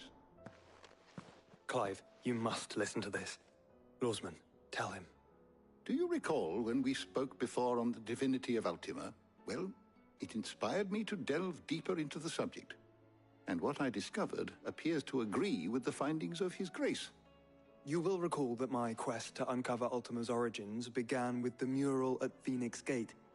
But while I've always known it to be important, its secrets have heretofore eluded me. Now, however, I believe I know where to find the more complete example. One that will reveal all we seek. Master Clive, have you ever in your travels chanced to hear of the Circle of Malleus? I would think not, if you have. But there was once a time when the faith flourished, the oldest known religion in the Twins, and though its popularity eventually waned on Storm, hints of its dogma remain embedded in more modern faiths such as the Crystalline Orthodox. Wait, you said it waned on Storm. What of Ash? Religious monuments are often torn down or repurposed when new faiths rise to prominence. But if no new faith arose, then perhaps the ancient temples might still stand. And so, you see now why I must accompany you to Waloed. It would appear the past still has much to teach us, though in this case, it would not have been possible without the musings of Moss. To think that you carried a copy of my old mentor's chronicles all along. I am relieved to discover it in good hands. I shall guard it with my life. Joshua, if you're finished here, join me in the ale hall. I need to speak to everyone before we leave. Right away.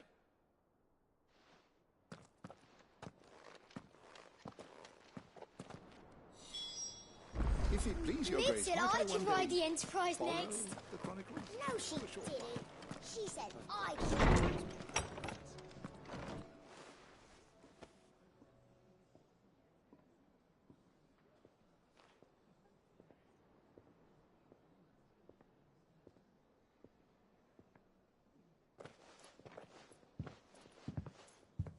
My apologies. By now you've all heard where we're going and why.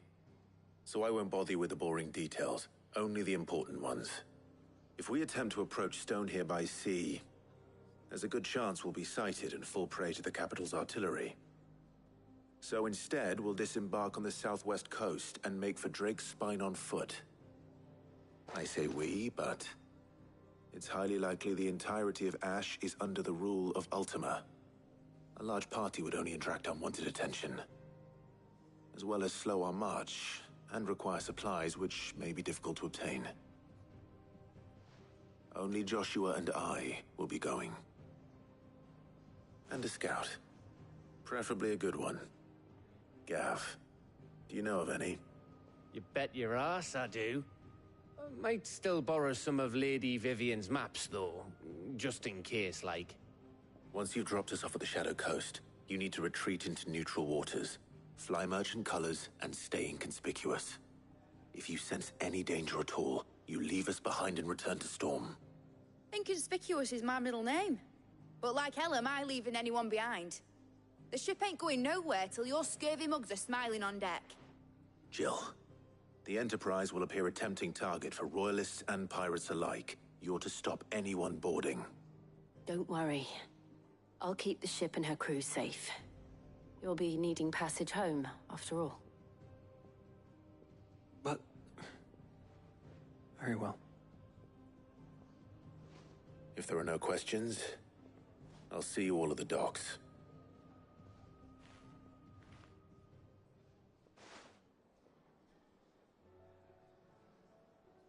Let me know when you're leaving.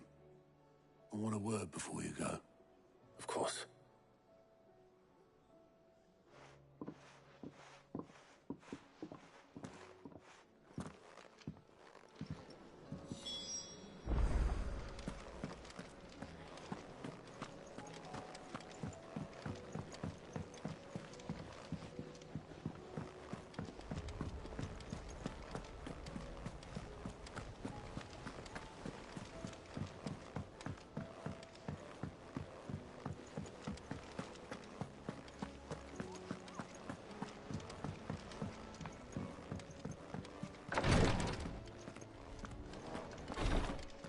Can't kick this up much. Glory to Griga. There you are. And not a moment too soon. What's happened? Taya's busy working herself into an early grave. Since the arrival of her latest patient, she's refused to stop, even for a moment. I've tried offering to see to him in her stead, but she won't hear of it.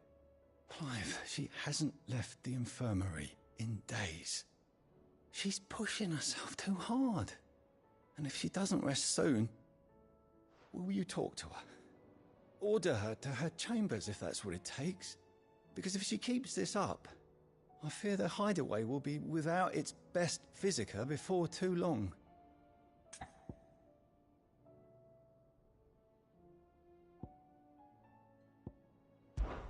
I know better than to order Taya to do anything, but I'll speak to her. Oh, thank you.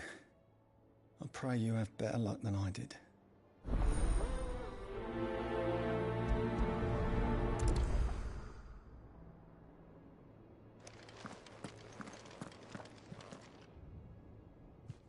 Well, Taya, Rodriguez worried about you.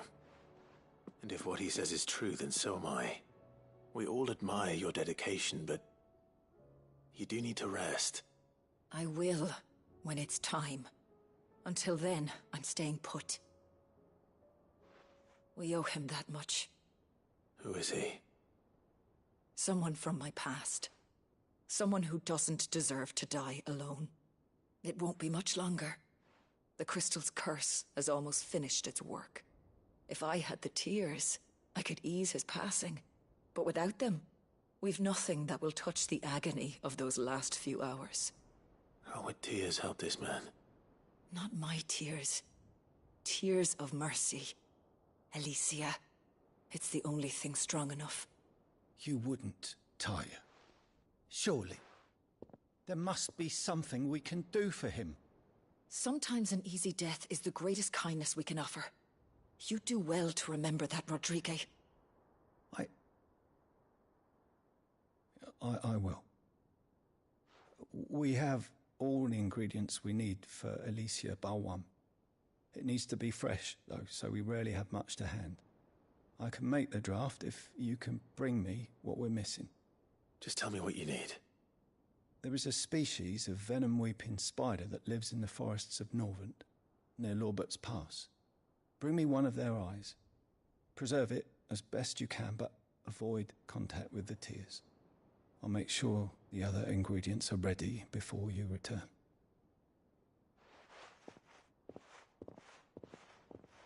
Thank you, Clive. I won't forget this.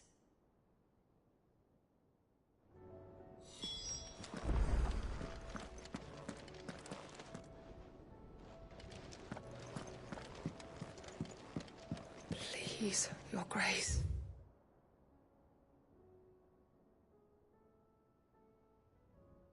Stay strong. Ah, my Lord Marquis.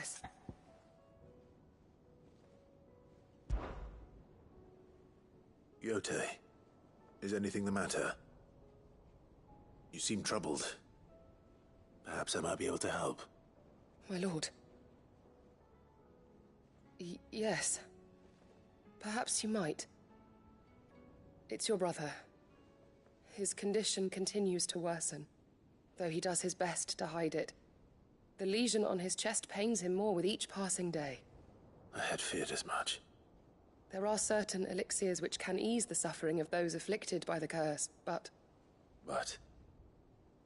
But His Grace's case is severe. The drafts I have been able to prepare for him thus far have ceased to have any real effect.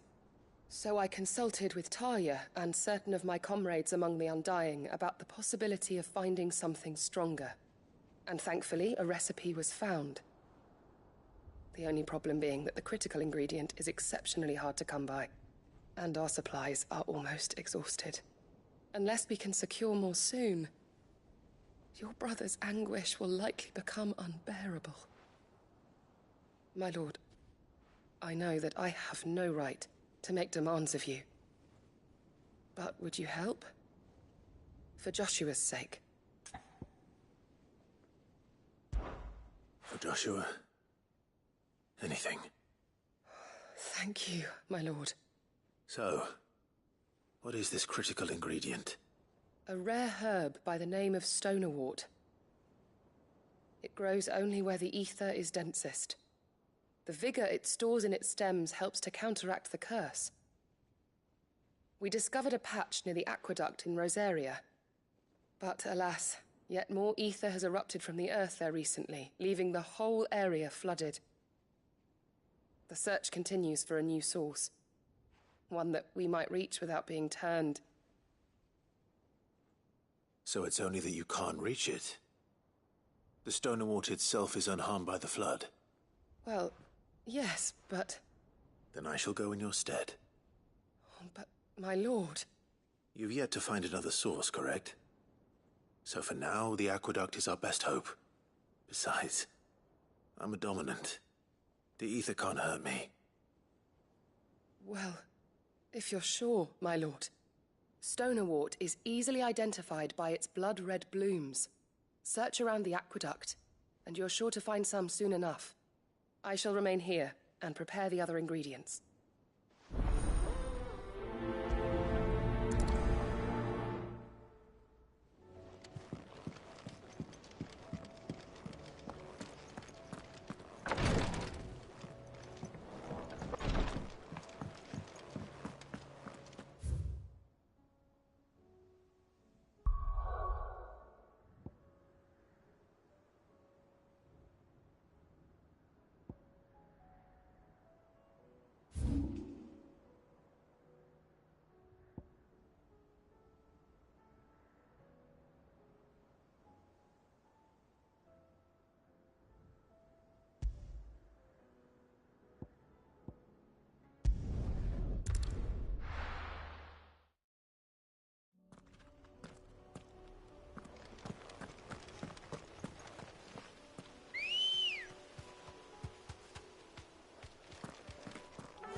Time to fight.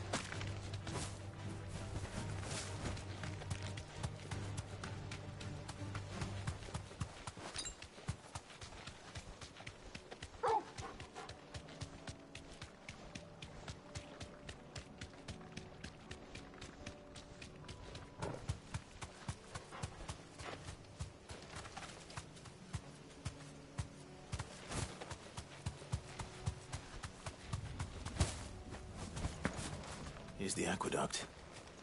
Now to find our stonerwort. Yote mentioned blood-red petals.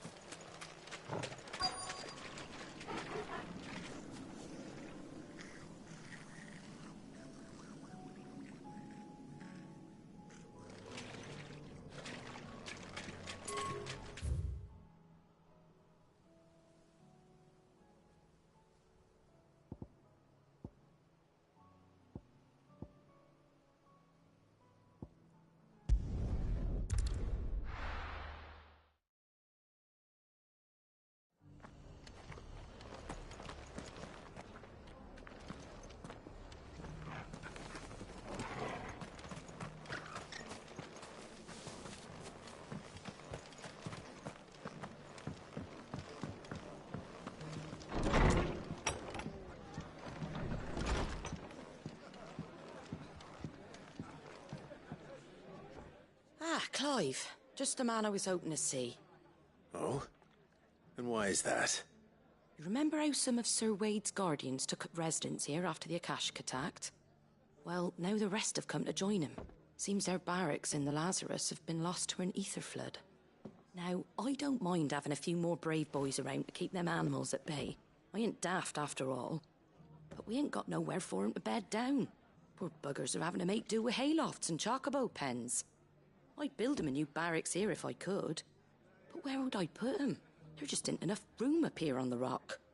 Which leaves us in a bit of a pickle. The people we're counting on to keep us safe are living like beggars. I see. And it ain't just that lot. There's bears to think about too. There's been more and more of them turning up lately, coming from all over looking for safe haven.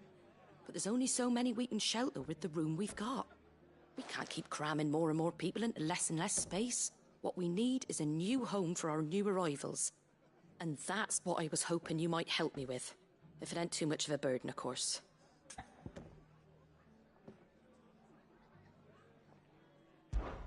It's no burden. Thank you, Clive. So, where were you thinking of making this new home? Well, I reckon we could do a lot worse than Eastpool. Eastpool. It's been a long time since I thought about that place. It was a tragedy, what happened. And if any of us could have done anything to stop it, we would have. But what's done is done. And those who lived there wouldn't have wanted the village they loved to be left in ruins. I suppose you're right. The blight might be pressing in, but I reckon it's got a good few years left in it yet. There's just one problem. A band of cutthroats have made it their den, and they don't seem like they'll be moving on in a hurry. Nasty bastards they are too. I've lost some good men to their raids. Would have sent someone to clear 'em out sooner, if my boys didn't already have their hands full fending off the Akashic. But now we've got a few more Guardians of the Flame to call on. I reckon it's time we made our move. What do you say? Fancy leading a raiding party? I do. Eastpool was once home to people I loved. I won't have bandits sully those memories. I'll gladly drive them out of there. And I know the men will gladly follow you. I've already shared a few thoughts with Sir Wade about how we might be able to win the place back. And I dare say he's got some ideas of his own too. Why don't you go and talk to him? Of course.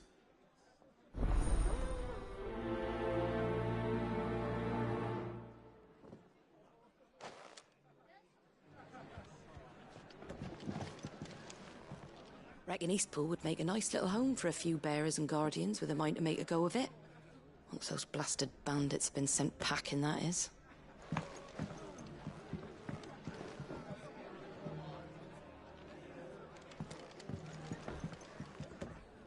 Martha's got a big heart. It's a pity there's... All right, Sir Wade. Let's hear your plan.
Don't tell me we've run out of Papio nuts and all. The stew's awfully thin these days. Oh, dear. Well, thanks for it, dear.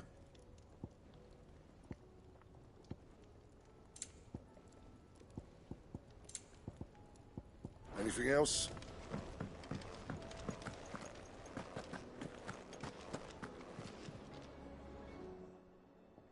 Clive.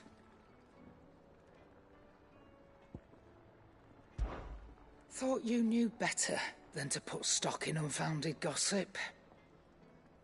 What with all the colourful tales attached to your name.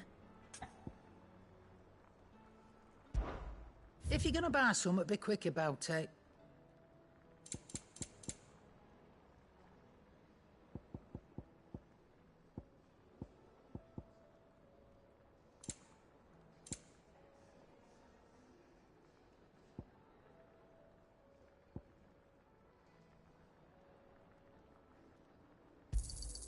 It'd better all be here. You're rubbing me blind, you know.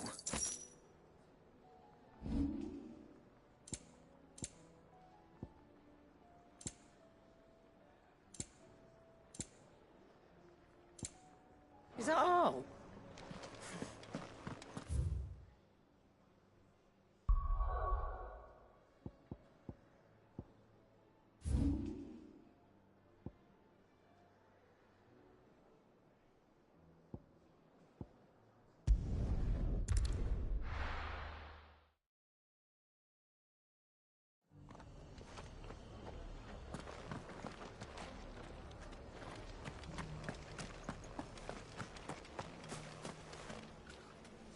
So, Wade, it's good to see you well. And you, Lord Rosfield. And you. I spoke with Martha. She tells me you have plans to free Eastpool and make it your own. That's right, though it was mostly her idea. I rather fear my men have been treading on her toes somewhat since joining us, not to mention each other's. And then there are the bearers, men and women who found the courage to flee their masters and sought refuge here. We need somewhere to settle them, and I can think of worse places than Eastpool. As can I. Which is why I agreed to help you win it back. That's very kind of you. I'd be most grateful if you would. With you beside us, we shall soon send that rabble of rogues running for the hills. So, what can you tell me? That thankfully there aren't too many of them. Fewer than a dozen at our last count. And rather less, thankfully. The road that leads there will more than likely still be crawling with Akashic. A small force would suffice to clear the village, but if the Akashic were to follow them in, that force could end up trapped between a rock and a very hard place indeed. I'll head into Eastpool and deal with the bandits. You and the Guardians can stay outside the village and fend off any Akashic who come too close. Make sure I'm not taken unawares. I can't ask you to bear all that risk yourself, my lord. The Akashic are the bigger risk. I can handle a few bandits. Well, if you're sure, I shall summon my men at once. Shall I wait for you here? No need, my lord. You go on ahead. We'll be with you before long. All right. I'll meet you at Eastpool then. We shall see you there. And may victory await our coming.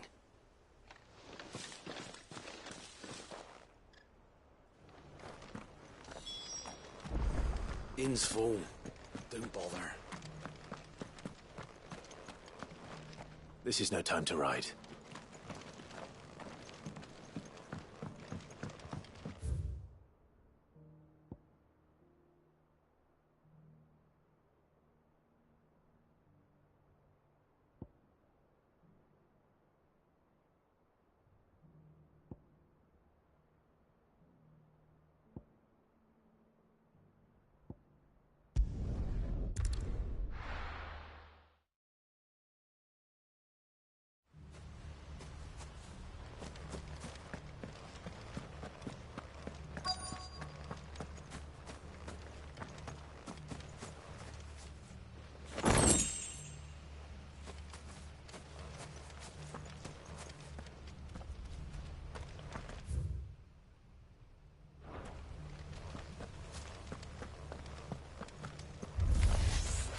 You think you can just walk in here?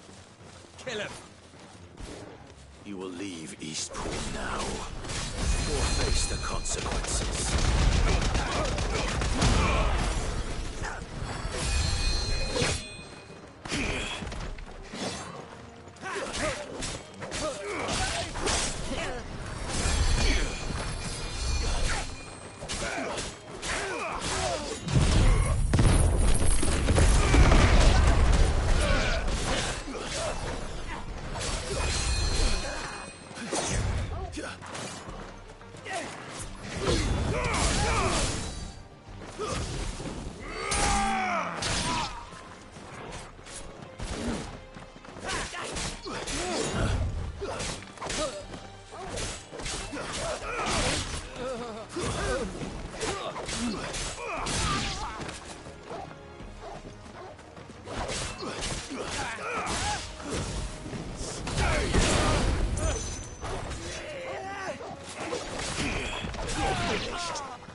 That's the end of that, then.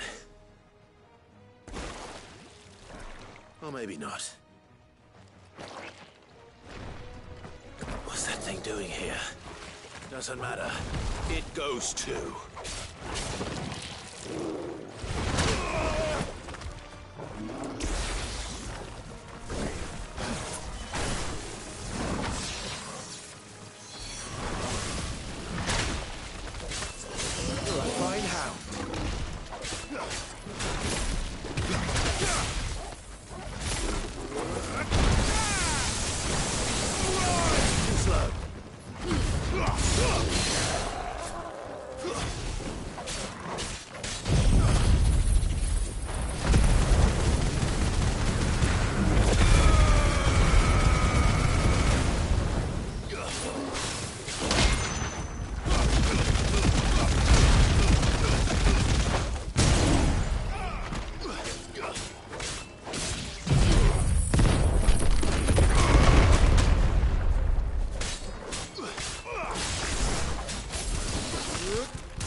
Any more surprises? I'll take that as a no. Bravo. A magnificent display, my lord. You were watching? I thought you were keeping an eye out for a Kashik. We were. Put down more than a few on the road, then arrived just in time to see you slay that... whatever it was. Let's hope it was the last of its kind. Though I expect you and the Guardians will be up to the challenge should another appear. I would hope so, my lord. Your men will be bringing the bearers who'll be living here, I assume. It might be best to send word for them to come right away, before any other unsavory characters move in. Of course. I'll send orders for them to depart immediately. Leave it with me, my lord.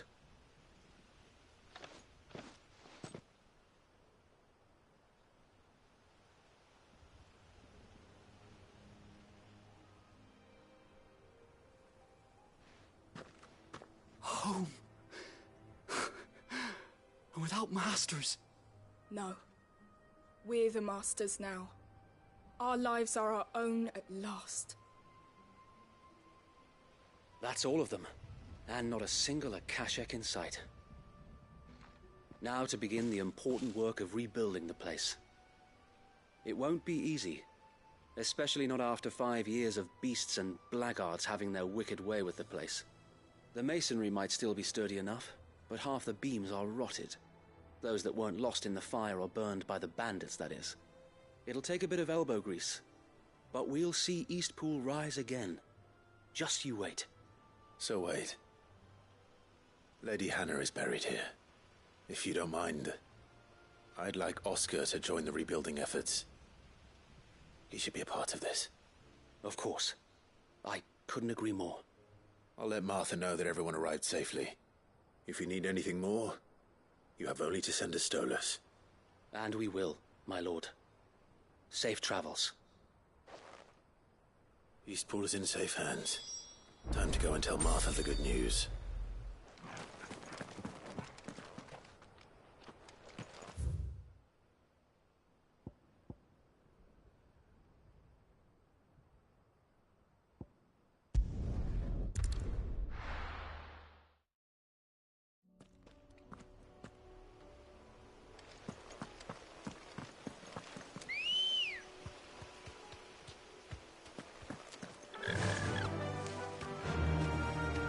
Run like the wind.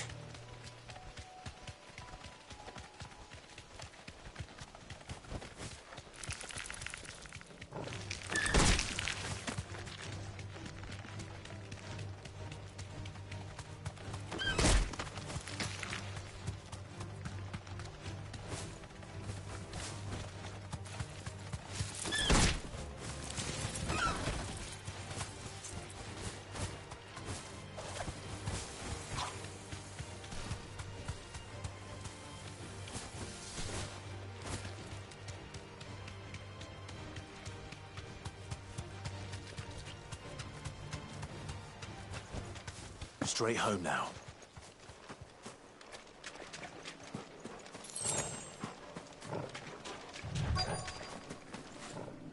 That's better.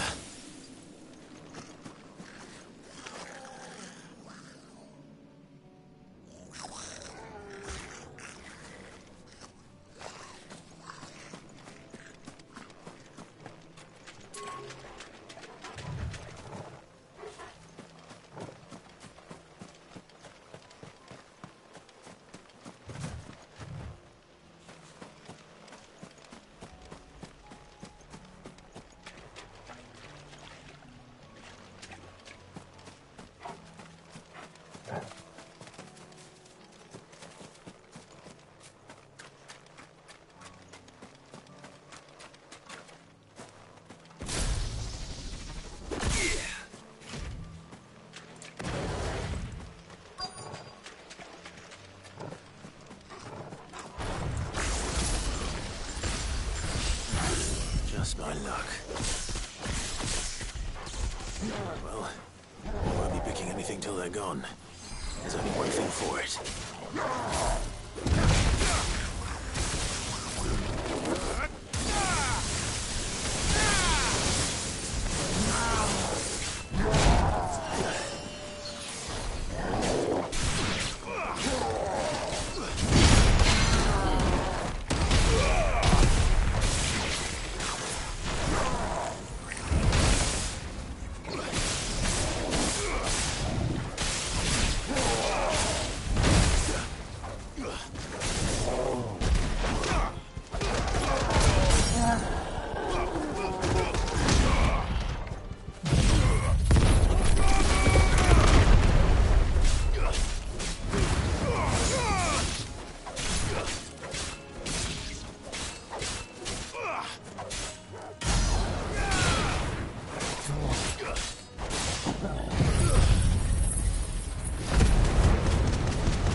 Here it is. Better collect as much as I can before reinforcements arrive.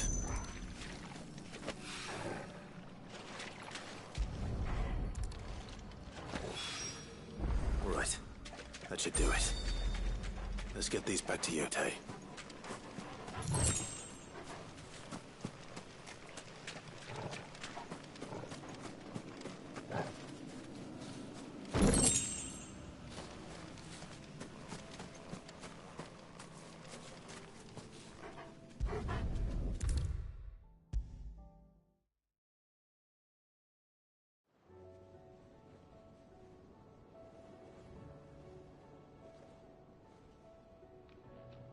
Yotei, I brought back all the stone and water I could find. Will this be enough?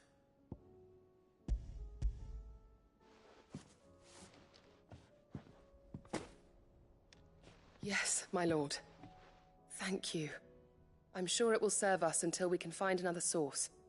I'm very glad to hear it. You and His Grace are very much alike, you know.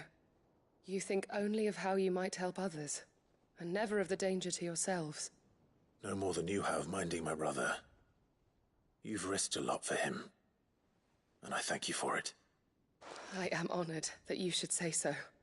But I beg you, my lord, do not give too much of yourself for the sake of others.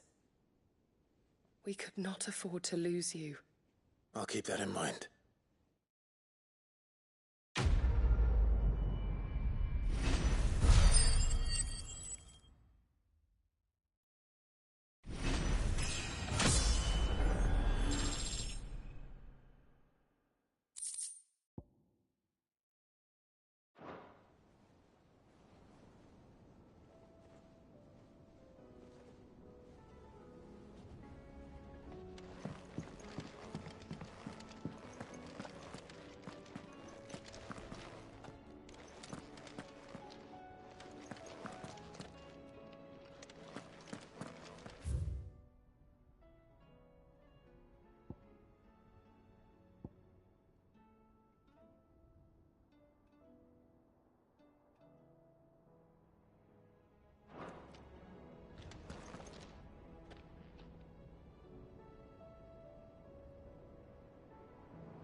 Ah, there you are.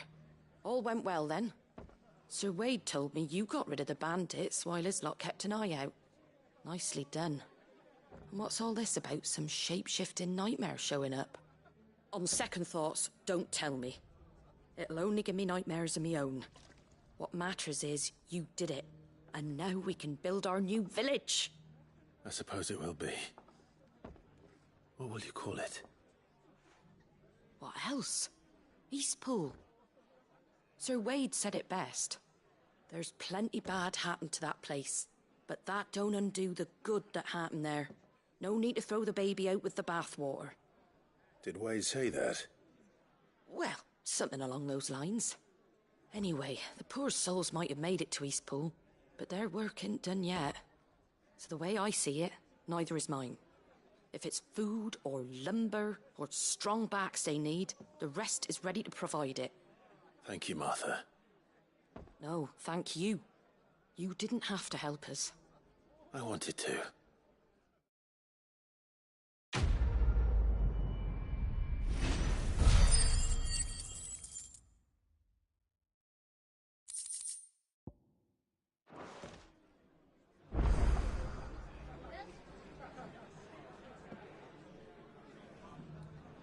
Ah, Clive, I was just about to send for you. I'd like you to take something to Sir Wade up in Eastpool. Seeds for planting. Thought it was about time they started growing their own food. I'll keep providing them with whatever they need in the meantime, of course. But if Eastpool's going to survive, It's got to be able to fend for itself. As have those poor bearers. They've lived their whole lives in servitude, but now they're their own masters. Small wonder they ain't got the foggiest how to provide for themselves. So it's up to us to teach 'em. And if you're wondering why you, well, the Wagoneers taking supplies up that way have been coming back with more and more reports of Akashic around the village of late.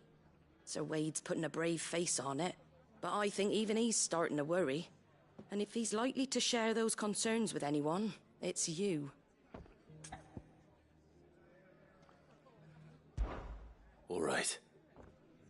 Thanks. Wouldn't ask if I didn't have to. There. That should be enough to keep him in Ghazal Greens for a few years at least.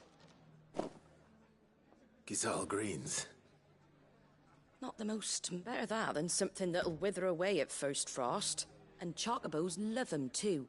Which they ain't exactly succulent, but... I'll take your word for it. Anyway, Sir Wade'll know what to do with them. I'll go up there and show him myself. I'm sure you will.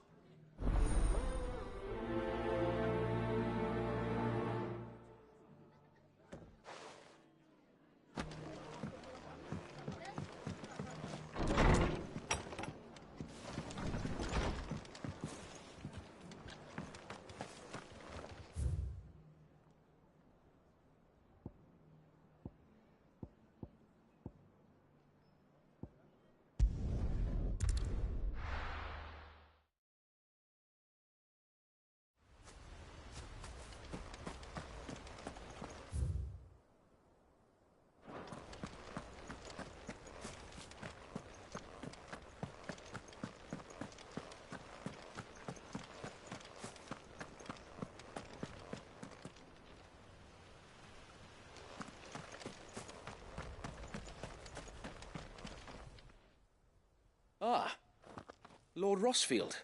What brings you to Eastpool? A delivery from Martha.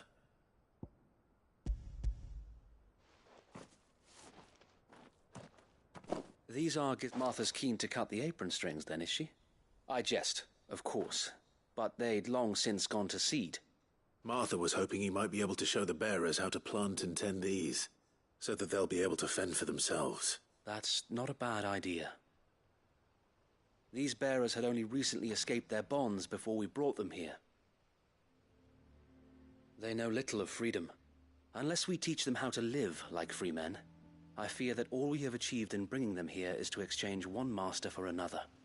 Not that myself and the Guardians have been the best example to them so far, subsisting almost entirely on Martha's charity as we do.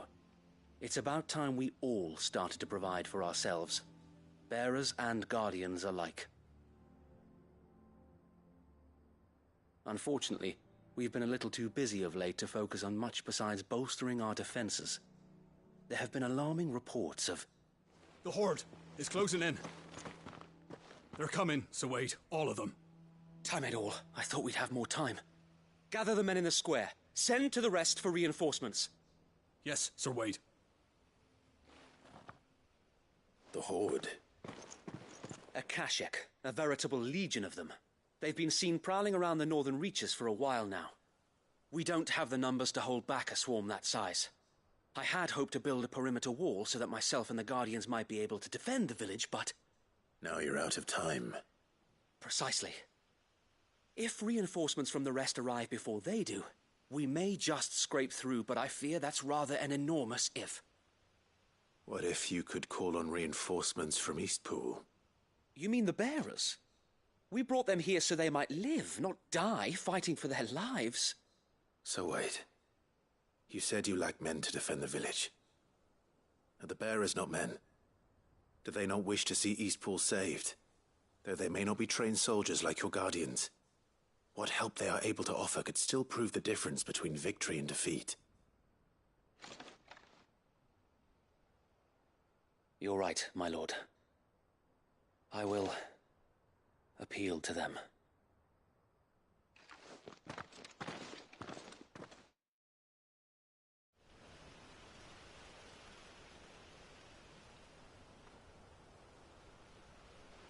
My friends, I humbly beg your aid. We Guardians are few and our enemies many. But I swear we can defeat them with you at our side. You would send us to the slaughter, to serve as bait for those fiends so that you and your men might be spared.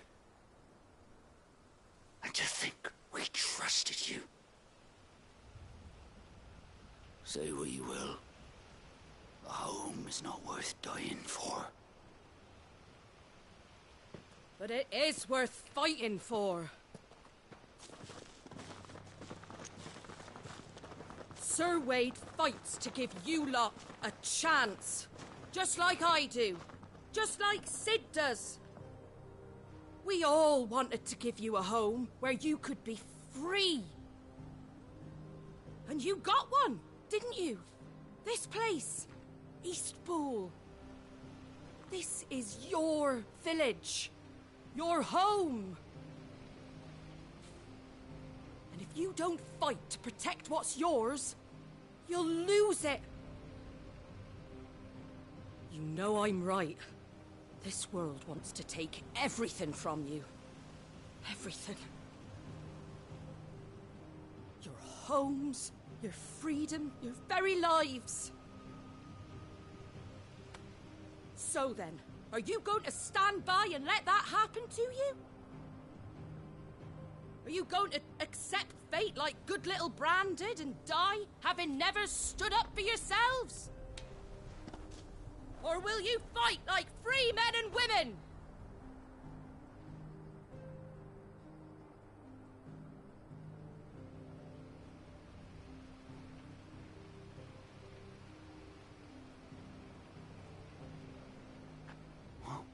What are you doing? All right. Give me a sword. I never dreamt I'd have a home of my own. And now that I have, I don't want to lose it.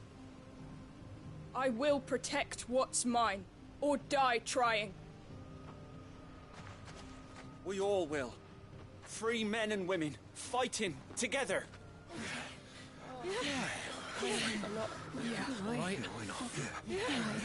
For Eastpool!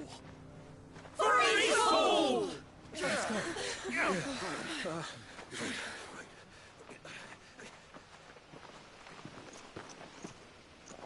Thank you, Martha. Don't mention it. Just promise me one thing. That you'll show them how freeborn fight. Gladly.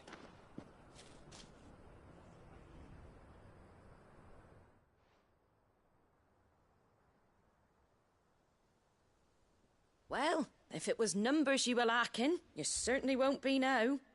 Thanks to you. Me? Oh, I just love the sound of my own voice. Lord Rossfield, my lady, we're ready. So what's the plan of action? We'll divide our forces into several small detachments, each made up of guardians, bearers, and guards from the rest. These will position themselves at strategic points around the village. Upon engaging with the Akashic, each detachment will keep the creatures occupied as best they can, steadily retreating all the while. You're going to lure them into the village? I am.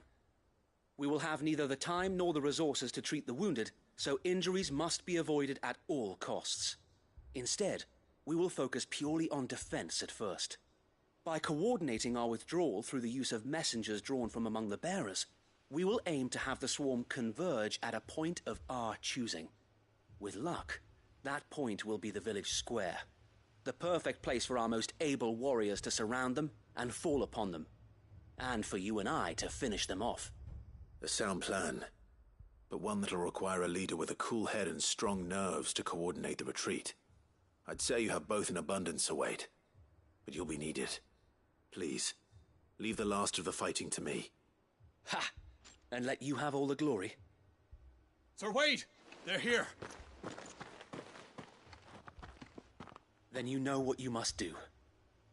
We work together, everyone playing their part, each shielding the other that no man might fall, that Eastpool might live on. For Rosaria! For Rosaria! We've no time to argue, my lord. I'll do as you ask. And I will do as you ask.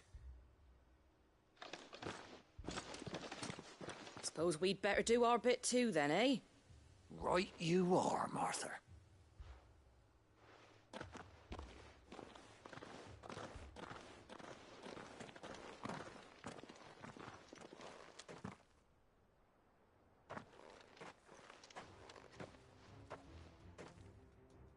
The calm before the storm.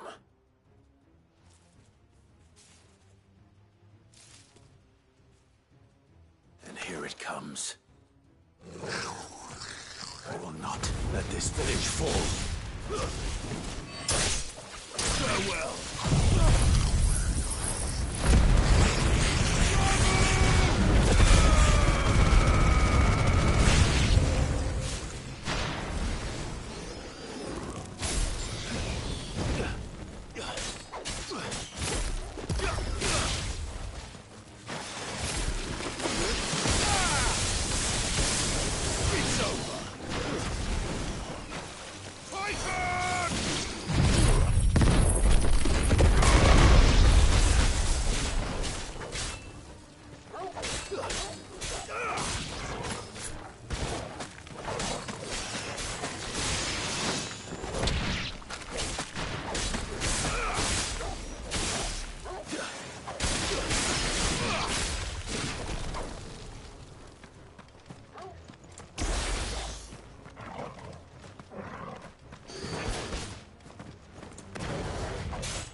Looks like that's the last of them. Lord Rushfield! Change of plan! What is it? Owl from the rest. An Akashic Curl's been sighted on Rhiannon's ride and is headed in their direction. Well, the better half of her guard is here. So wait, how many Akashic remain in Eastpool? Hard to say. My men are still facing some resistance, but I think the worst is behind us. I could order a detachment or two to fall back and... No. Let them finish the job. You stay here too, Sir Wade. Your men need you. I'll go after the Curl. Join me only when Eastpool is won. If you're sure, my lord. May the Founder protect you.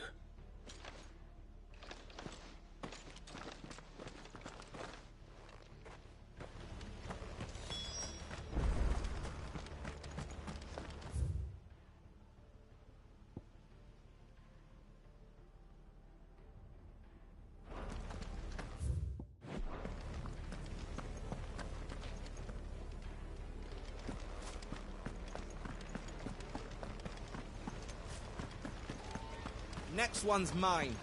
I might not know one.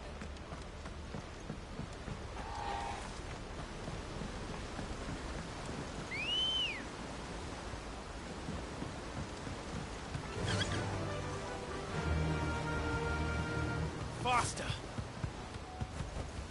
Back to the stables, girl.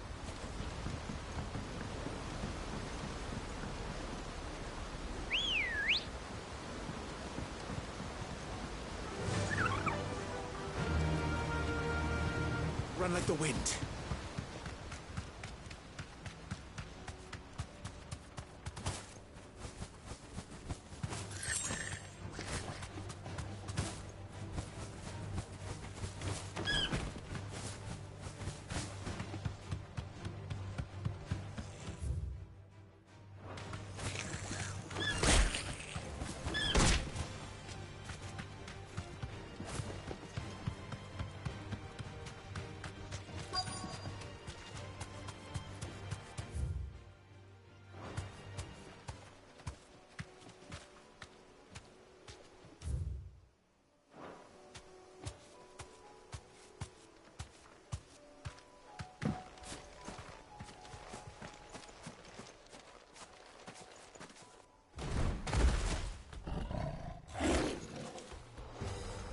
it is. With me, Torgal.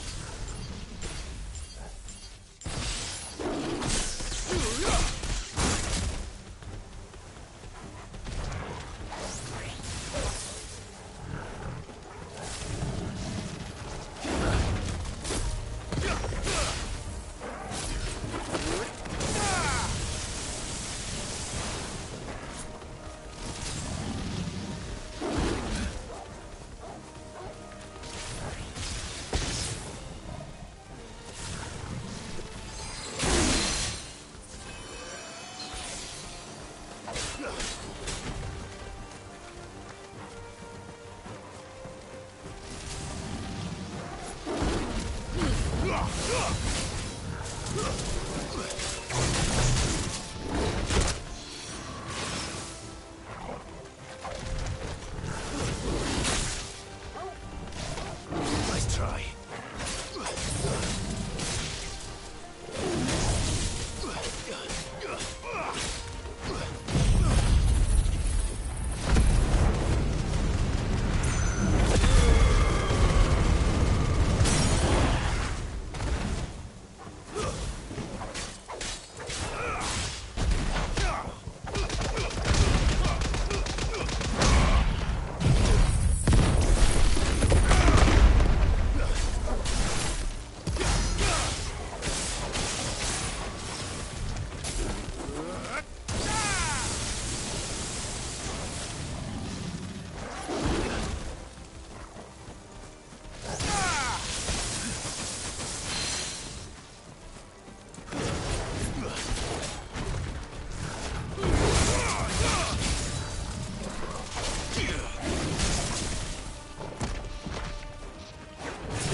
All right.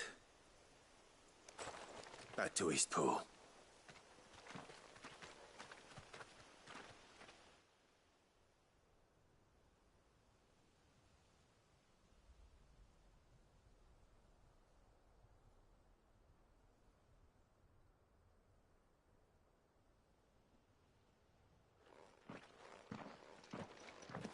Lord Rosfield, the Curl, is it?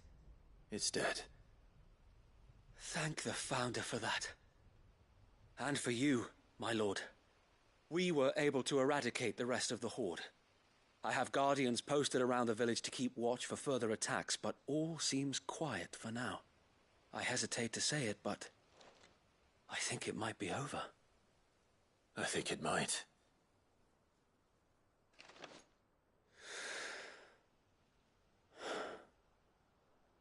We did it. We saved Eastpool. Thank you, my friends. No, Sir Wade. It's us who should be thanking you.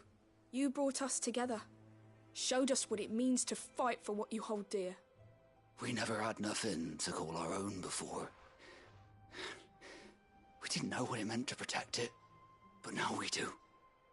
We really do. Forgive us, Sir Wade. You and your people saved us, and still we doubted you. But there's no doubt in my mind anymore. We're free men now, so we have to start acting like it. We have to fight to protect what's ours, to protect Eastpool. And we shall. We all shall. Together. This is our home. And if anyone or anything tries to take it away, they'll have us to answer to. Come on then. Let's get to work. This village isn't gonna rebuild itself.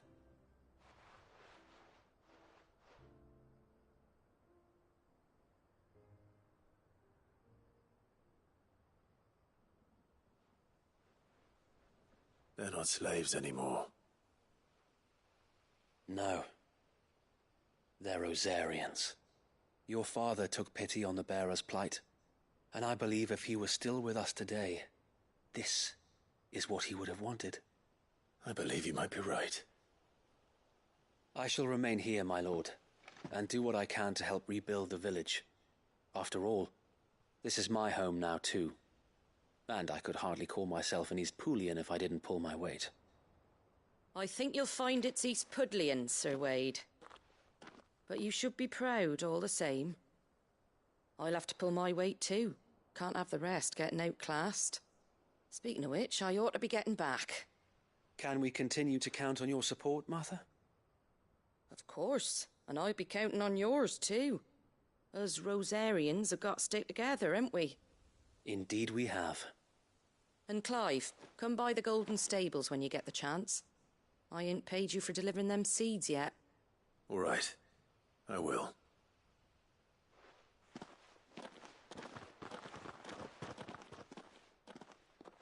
Lord Rossfield, do you remember our very first mission together? Clearing the goblins from the Stillwind Marshes? How could I forget?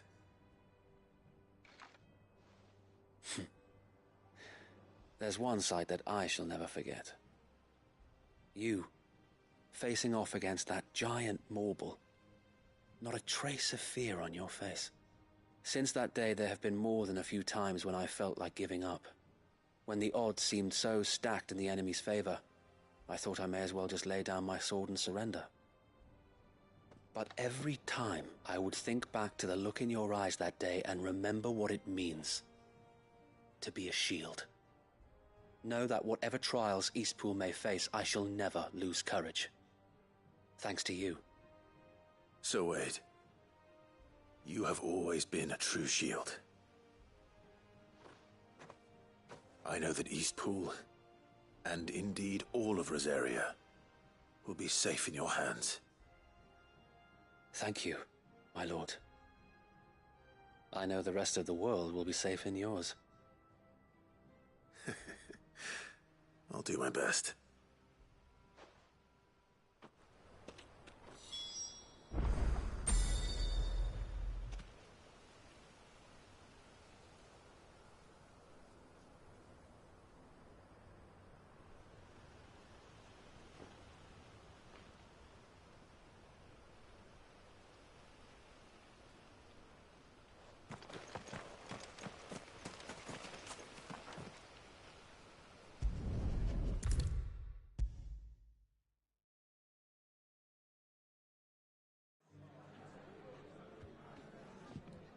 It's lucky you came by when you did, eh? Not only did my seeds get delivered, but you went and saved Eastpool and all. I just did what I could. And it's only right that you get rewarded for it. Take it before I change my mind. Thank you, Martha. So, Eastpool's finally back on its feet again. And a home to free bearers. Who'd have thought we'd see the day, eh? Well, it was your idea. I know that, but I never stopped to think what it would mean. Bearers in charge of themselves, thinking for themselves, working for themselves. Like your hideaway, but not even hidden away. Though I suppose the rest ain't much different nowadays. You know, bearers living free like that reminds me of when I first met Sid. Loath as I am to recall that particular day. I take it you didn't always see eye to eye. What happened? Well, if you really want to know, I started doing what I do long before I met Sid. In fact, that's how I met him. Or at least how he came to meet me. He showed up at the stables one day, asking questions about who'd been buying up bearers. Founder knows what he thought I was doing with them. Running a hunt, poking around in their innards. Something awful, anyway. Me, I thought he was a new constable. Thought the game was up. But somehow we both managed to work out what each other was about. And before I knew it, the cheeky arse was rattling on at me about how I was doing it all wrong. After all my hard work. told me I was giving them relief, but not right and... And do you know what he did? He smiled. And then he laughed. And then I did the same. And you were? Well, just like your dad. He certainly did. Indeed. But the lofty, which is... And a good thing we've got a few half-decent sorts waiting in the wings, eh? It's almost enough to give you a little bit of hope. Just a little. Anyway, enough nattering. Better get back to work. The least the folks who saved Eastpool deserve is a hot meal. That sounds like a wonderful idea.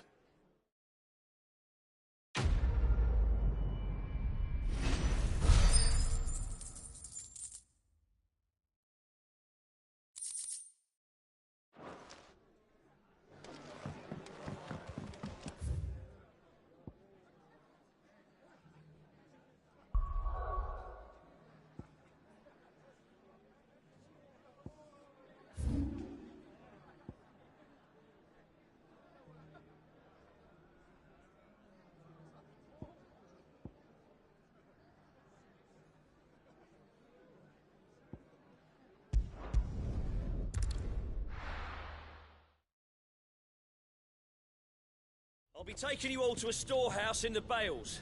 Leave anything you don't need behind.